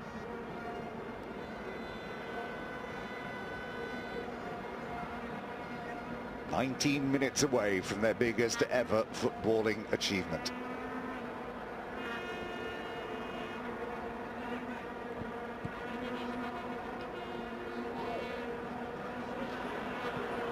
This is Hamdawi. El Arabi is away. Needs to shoot here. El Arabi, but good defending Varela. Brilliant defended by Varela. It looked a certainty that El Arabi was going to get his shot off on his left foot, but Varela... More like it as well. Quickly taken again there. Suarez stabs it away. Given back again. This is Ashtaki. Is going to hit one here. And the follow-up then from Benatia, just in case for Zina. And spilt the ball. Great challenge by Varela. It had to be perfect. He made one in the first half, which was absolutely great, and this was even better. And there's a shot, comfortably taken by Jorginho.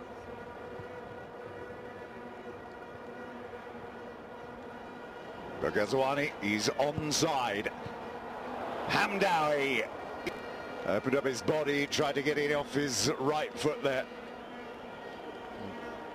Ghazouani's done more in the 10 or 15 minutes he's been on that Saidi did in the hour or so he had. And the previous game. Yeah, and he's given them width, and he's been available all the time, and he's looked to get the ball in the box. Yes, they've had bodies going in the box, which they didn't have in the first half.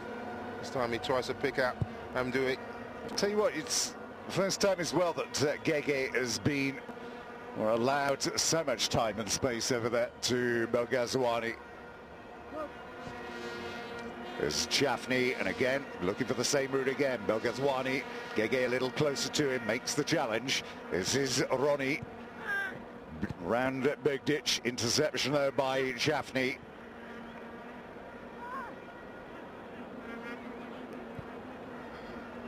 Okay, Verde getting ready to make a change. This is Barada. Little flick trying to get it through to Ahmadi. Here comes the change then for Cape Verde.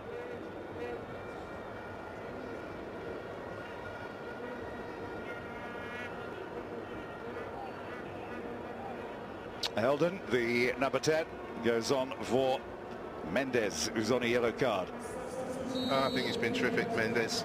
Obviously the pass for the goal. Top scorer in qualifying is Helden, the Maritimo player. One of the clutch that play their football around the Portuguese peninsula. There is Benatia forward.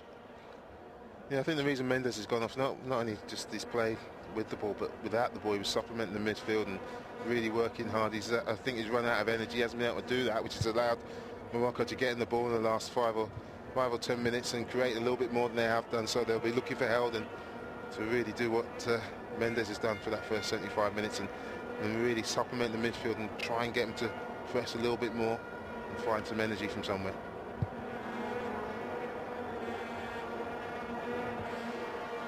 Looking for Tavares, going to drop to Benatia. Let's check here. Just didn't have the quality with the pass. And there's the Cape Verdean fans. And there's going to be, well, if it looks like party time now, imagine what that's going to be in under a quarter of an hour if the scoreline remains the same. Can't quite believe their good fortune. Arrival at the competition, ditching Cameroon along the way, holding the host nation in front of 80-odd thousand to a 0-0 draw and turning over a nation that was known as the Brazil of Africa. We can see why now as well. Certainly their first half performance was exemplary. Second half they hung in there, they've been fairly comfortable, kept their organisation and kept their discipline.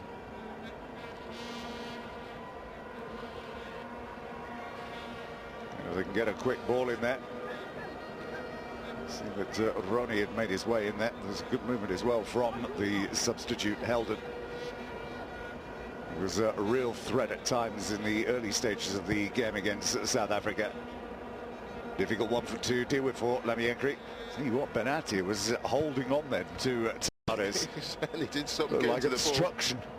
Ball. I see the penalty given the other day for that. Koscielny.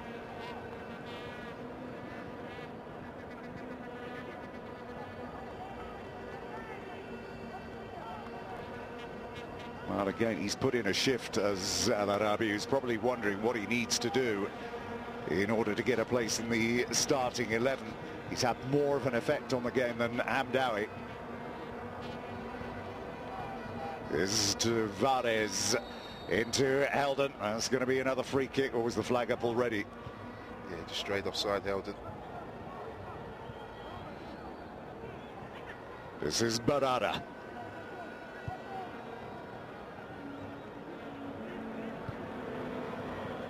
Forward by Begdic, Belgazwani. Gege stands there, he's like a wall trying to bypass him. He's given him a little bit of time off. He allowed him to get a couple of crosses in, but it's normal service resumed as far as his defending is concerned. Benatia steps forward. This is Ashchakir. And Arabi. Ibada was close onto him. This is Barada. He might go all the way on his own. Barada, a little cutback. Arabi! And they're level. Morocco are level at last. 78 minutes of trying, 78 minutes of looking for an opening, finding the right pass, and in the end it finally comes to the huge relief of the watching dignitaries in the stand. But this is the guy we said, if there was something going to happen, Barada was going to be the guy that was involved. Well, he's been impressive running with the ball. This time he runs with the ball, but it's not, nobody comes out to confront him until he's well in the box, and El Harabi has come on and just put himself about. It's a lovely little pick out by Barada, and he just strokes it into the corner of the net, giving Brazinho absolutely no chance. And they'll be disappointed from Cape Verde. They Neves needed to come out early and confront Barada. They didn't.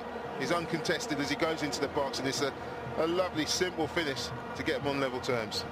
Well, as the advert says, game on. This is Ronnie. Ronnie Sido down again. It's the second really stiff challenge he's taken there, but nothing wrong with that from Begdic at all. Now, are Cape Verde going to resume the way they were playing in the first half when they really did take the game to Morocco? Or would they be happy to take it into a final game against Angola? Remember, Morocco against South Africa is the final game for them. That's a tough ask. Angola going down to the South Africans earlier on today. All take it down to the final game. Neves again moving in toward the near post there. It's aimed for him. All of a sudden there's a little bit more life and belief perhaps about Morocco here. Benatia beaten to the ball again. Adua. Shakir holding his line. He's kicked up into the air literally. And Fernando Varela, the man who's taken him out. Yeah, you just feel that the energy levels are... Now this is Hamdawi. What about that for a turn of pace there from Neves? Yeah, I think they're suffering physically. Cape Verde now, they put so much into this game. And this is the goal. It's got Morocco back on level terms. Well done, Barada. Nice and calm. And now Arabi doesn't try and hit it too hard. Just strokes it into the net. No siding of that at all, was there, for Vorzinia? No, he had no chance. Came through bodies, through legs. Didn't sight it until it was in the back of the net. Benatia. This is through to Babanko, and this is Helen. Oh, he very, very nearly just slipped it past Lamiagri. He didn't hit it with any power, but it just nearly crept there. That's why Lamiagri is able to make the save, because of the lack of power. It's a lovely ball slip through to him, and did everything right, just didn't catch it right. To see how Adu is just trying to get back, and if he gets anything on that, very unlucky. And beats the keeper, but Lamiagri makes his a simple nickname, save. by the way, is Nuxi, which if you translate that into Swahili, which I know you probably can do there, it is it means misfortune. That's what I thought. Yeah, misfortune. He was a bit nuxy there, wasn't he?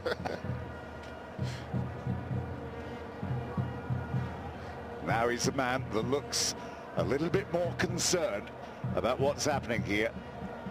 But Morocco don't really need to be playing it around on the edge of their own penalty area. Interception from Varela. Back to Neves, who gets it forward, gives it away. Benatia. 3 forward in this move. 1 up in support. As Chafney finds Barada. Hamdawi with his arm raised. This is Shakir. Can he get a good delivery? He can. Arabi meets it. Ghazouani is on the back post here. Can he bring it down and get across again? He can. That's a good delivery there, and Nivaldo had to put it away. All of a sudden, this is Cape Verde are holding on a bit. This result still suits them better. If it stays like this, Morocco have the final result against South Africa, because they will meet Angola, and I'd be more confident of getting a result against Angola than I would South Africa at the moment. Here's Eladua in towards him. He gets right up in there, and it was the goal scorer, Arabi, who got close to making it 2-0. All of a sudden, he looks a threat every time the ball comes into his area, and Vorzinia has taken a whack to his knee here. Did I say they kept their discipline? Well, they haven't in the last 5 minutes. It's poor marking. Expect somebody to score the goal to be marked tightly. He's not. He gets in front of his marker, and really should score. On the back post there of Hamdawi. There's no one on the post either, which I find interesting, but he should score. He takes his eye off it right in the last minute, skims off his head, and he knows now, Rashid Taousi, they're in a good place now. They've got the upper hand, and they look the more likely. Hasn't been that involved in the game. If you're wondering what that is in the corner of your screen there, it's called a heat map, and it will show you where he's been most active on the field. Unsurprisingly, it's been in the opposition penalty area.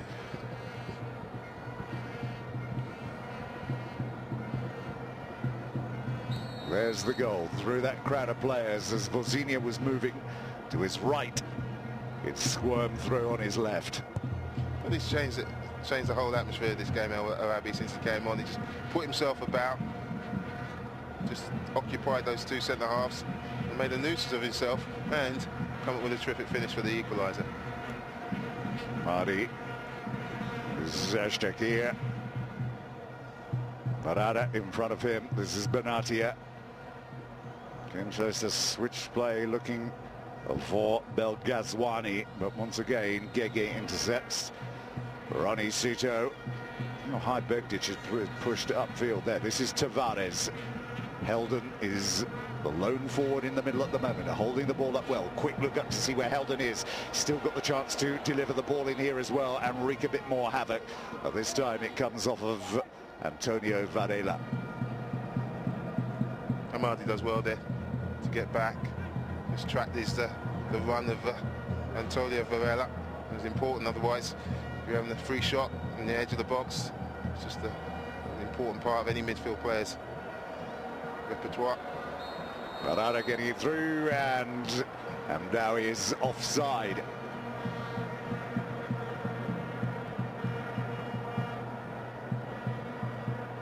Yeah, just goes a little bit too early. It's a yard offside. It's a good line by Cape Verde.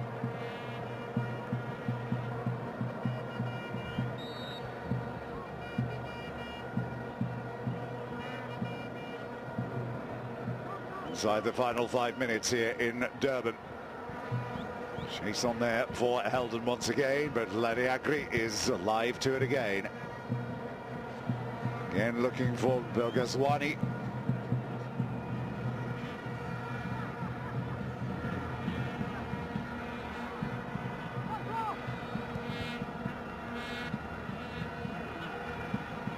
Are you a fan of goalkeepers as captains?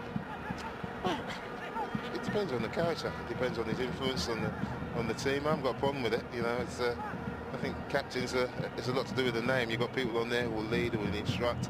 They don't need an armband. So for me, it's not that important. Heldon jumps in to try and nick the ball away, and there's going to be a free kick. And again, it's Adua is the man who has given away. Has he now, or has he won it? Indeed, he's won it. And away comes Barada. Oshteki wide of him. But Ghazwani is free. Hamdawi through the middle. El Arabi is up there as well. If they switch this wide now, they've got a chance here. This is Belghazwani. Hamdawi wants it back again. Belghazwani, and takes a deflection then. Rani Suto was back doing the defending, but he's added a significant threat that wasn't there when Saidi was in the game. And all he's done, he's got himself available and he's run at the defender. On this occasion, he's run, he defends well. He's causing a problem, and now some more defending to do. Ramos about to come on, but he'll have to wait here. Can't get it over the head of Tavares. As unsurprising as Shafi. And the substitute has an eye for goal. Just couldn't keep it down low enough. It's a terrific effort from Shafni. I thought he was going to take on the volley, but just trying to drive it into that top corner. He certainly had Vazino scrambling across his net.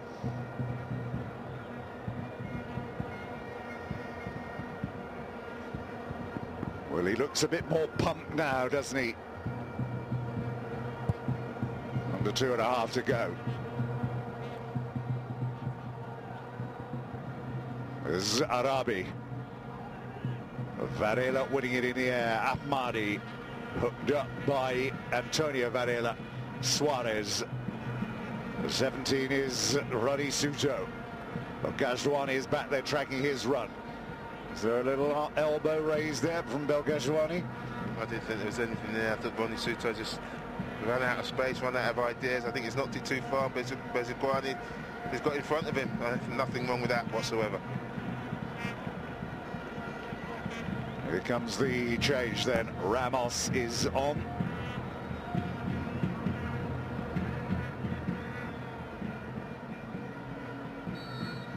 Taking a bit of time with this. Or is he going to make it before the free kick is taken? No, he isn't. Belghazwani is away. Shafni now hooks it forward, looking for Hamdawi.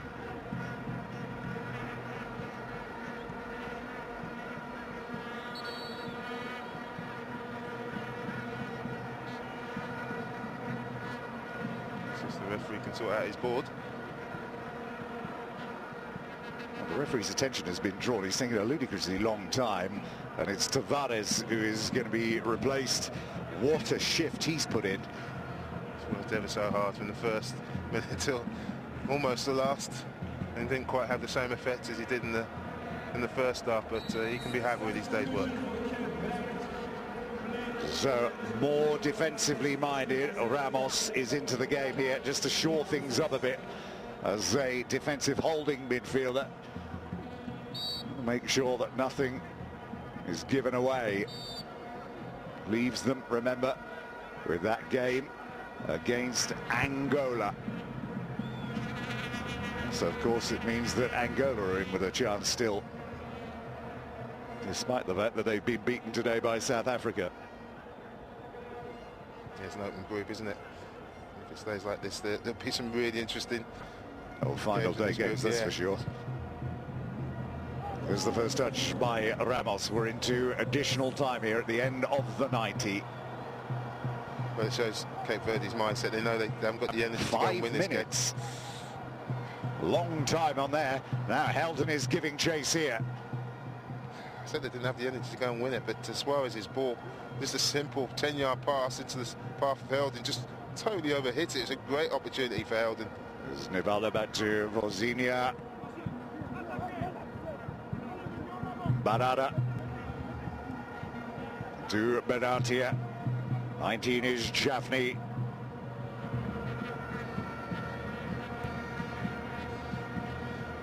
Ghazwani. Ahmadi is on the halfway line. Into Chafney again. This is Al Hamadi. Ghazwani. They've clearly learned from their errors of early on. Now they've got 3 against 3 here. Helden waiting in the penalty area. This is Ronnie Suto. 3 in there. They've got to make sure this is defended well enough. And good cutout, good defending Verdic. Now El Amadi comes away with it. Can he atone with a decent pass for the one that he gave away that led to the goal? It's 3 against 2 at the other end here now. And a great opportunity. Bela Ghazwani, El Arabi, Hamdawi. Doesn't come to any of them. Back to Ashtakir. Could go anywhere here. Ashtakir back again. El Arabi poised there to pounce. And away come Cape Verde. Back then to Babaka. Brilliant ball. Helden is in here now. And a great piece of keeping from Lamy Agri. Brilliantly done. Played that sweeper roll to absolute perfection. Great concentration by Lamy Agri. They say the game's stretched now is an understatement, isn't it? But Ghazwani should have done better at one end with the pass.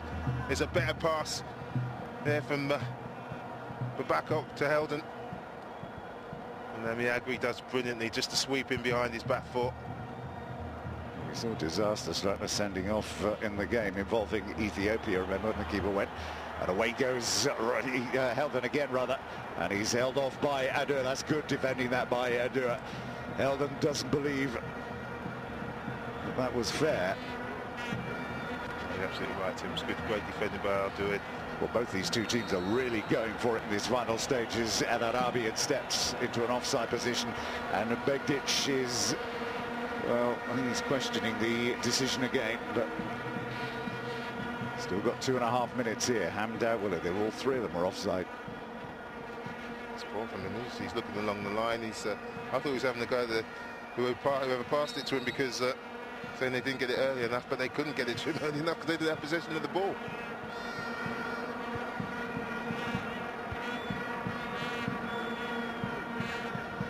Ronnie Sujo, Babanka just in front of him. It falls to him. Helden is offside. I'm afraid you were just half a yard. Just went that little bit too early. I'll tell you what, they're both going at it now. The little clip then by Babanka. And Babanka really shouldn't have done that. It gives them a chance here to just load up the penalty area and send one deep, maybe. This is Ashtakir. El Arabi is not going to get anywhere close to getting on the end of that. Just a hopeful ball from Ashtakir. Interesting to see exactly how they line up Tosi's team in the final game against the South Africans, because one thing is for sure in this game, since Arabi came on, and they had 2 up front. They've looked an awful lot more dangerous, and indeed since Belghazouani has come on. You know, I still don't think Hamdouri's done too much up front. Yeah. I think El Arabi set the tone. At least when the ball's gone up there, it's been contested. Even if he hasn't been able to get hold of the ball, it hasn't come back as easy as it did in the first half. And he's got his goal for his efforts as well. And they just look a better, more balanced side in the 4-4-2 formation. Rikdic is on the overlap if they can get it there. Now they've got 2 in the penalty area again. Arabi and Hamdawi. Great ball in there, whipped in. Gege got it clear. Again, Gege just caught out, then been drawn very narrow, left the space for the cross. This is Ahmadi. Chance to tee them up again. They've got Chafni in there as well, waiting for this delivery if they can find one. Well, charge down, and Ababanka's got it, and they can swing this forward. There's still a chance here for Helden at the other end. Helden and Benatia. El Ahmadi. Abanka's got it back now for Cape Verde, and no, that's not quite it yet. It's a free kick. Now they're going to take it quickly here, and that is the final whistle. Great second half. In fact, it's been a great 90 minutes here. Cape Verde denied their first ever victory at a major competition, but they did score their first ever goal at a major competition in the first half when Platini opened the scoring on 36 minutes. It took until 12 minutes from time for Morocco to fashion that equaliser. They probably deserve it on their second half display. It's ended Cape Verde 1, Morocco 1. Well, we'll get a ranking of the group coming up on your screen right now. There we are. South Africa top after that victory over Angola. Cape Verde and Morocco on 2 points. I think we're going to show you how the match finished earlier on. The South African game. Indeed, we are. The South Africa against Angola. As we said, lofty ambition from the Angolans were targeting a top 3 finish. I think they'll have trouble getting a top 3 finish in the group from the way that they've played so far, but great news for the South Africans, and Igislam was really complimentary about his team and the crowd. There is Sangweni, first international goal since back in May 2011. Scored the winner against Tanzania. The Orlando Pirates defensive stalwart is there to get their first goal of AFCON 2013. Good finish that, Leroy, for a defender. You'd be happy with that. Great anticipation. Look, he's on the move, Sangweni at the far post. And when he gets there, you expect the centre-half to put it over the crossbar. No, he drives it into the bottom corner. That's top quality. So they were 1 goal up. A few chances came the way of Angola, falling primarily to Manucho. And then counter-attack this. And just watch Majuro here. It looks as if there's now nothing on. He's lost it. And then he regains it. Then it looks like it might go out. And then right through the keeper's legs. Second international goal then for the Kaiser Chiefs forward. Only got his debut goal a month ago against Malawi. Good time to be coming into form. Absolutely. Audacious goal by Majuro. It's great balance. It's great strength. Great awareness. Looks like the defender's got him in just where he wants him, but no, he goes back to the byline, puts the defender off balance, and has a presence of mind to pretend he's going across the goal and embarrasses the keeper by sticking it through his legs. And that was a massive 3 points, and it lifted the nation after that poor performance in the first game. This is what they expected, and this is what they got. I look back at some of the moments in the game we've just done now. Did Cape Verde let Morocco off the hook in the second half? I know you said that they put in a lot of work, but it was a completely different performance. They seemed to allow Morocco to come back into the game a bit. I think it was all about energy levels. I couldn't believe the work rate in the first half. They worked ever so hard, and then Morocco came out second half and passed the ball better than they did in the ball, first. Though, wasn't it, from Ahmadi? And Mendes took full advantage, and that was a lovely weighted pass to Platini, but he still had lots to do. And he finished it with a plum. It's a fantastic finish. The more you see it, the better it gets. Lami Agbe doesn't do too much wrong. He comes flying out, and their first goal Well, they get a lot of criticism for the quality of the goalkeeping, but Lamy Agri, to be fair, I mean, he might be unconventional with the coming out to meet the crosses with his fist, single and double. He very nearly got here. Good run from Platini staying onside, but overall, Lamy Agri kept them in the game, especially at the end. Yeah, he's a much more busy keeper in the first half, and then I think he makes the right decision when he came out. He looked favourite. It's just terrific play by Platini, and they were 1-0 up. That was going into the half-time interval, and Morocco really struggling. They had 2 attempts on goal in the first half into the second. Here's the equalising goal. Barada, lovely cut back, nobody picking up El Arabi, and that's a fine finish. It is a fine finish. It is poor defending. I've been singing the praises of Neves at the back and the captain. He should really come out and try and confront Barada. He allows him to come all the way into the 18-yard box and pick out who he wants, and there's an uncontested finish as well, and that was the one mistake they made, which cost them dearly.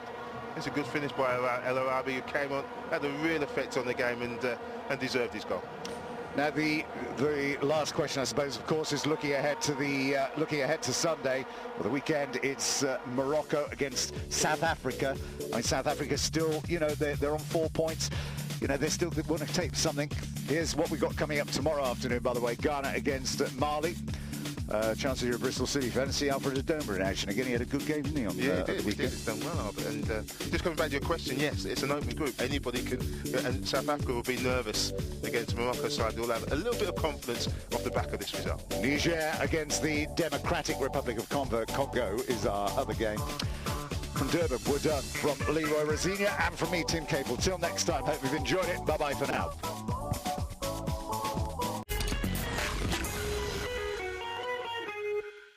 With MoneyGram, you can transfer cash across the globe in minutes. MoneyGram, bringing you closer. The Africa Cup of Nations on Eurosport has been presented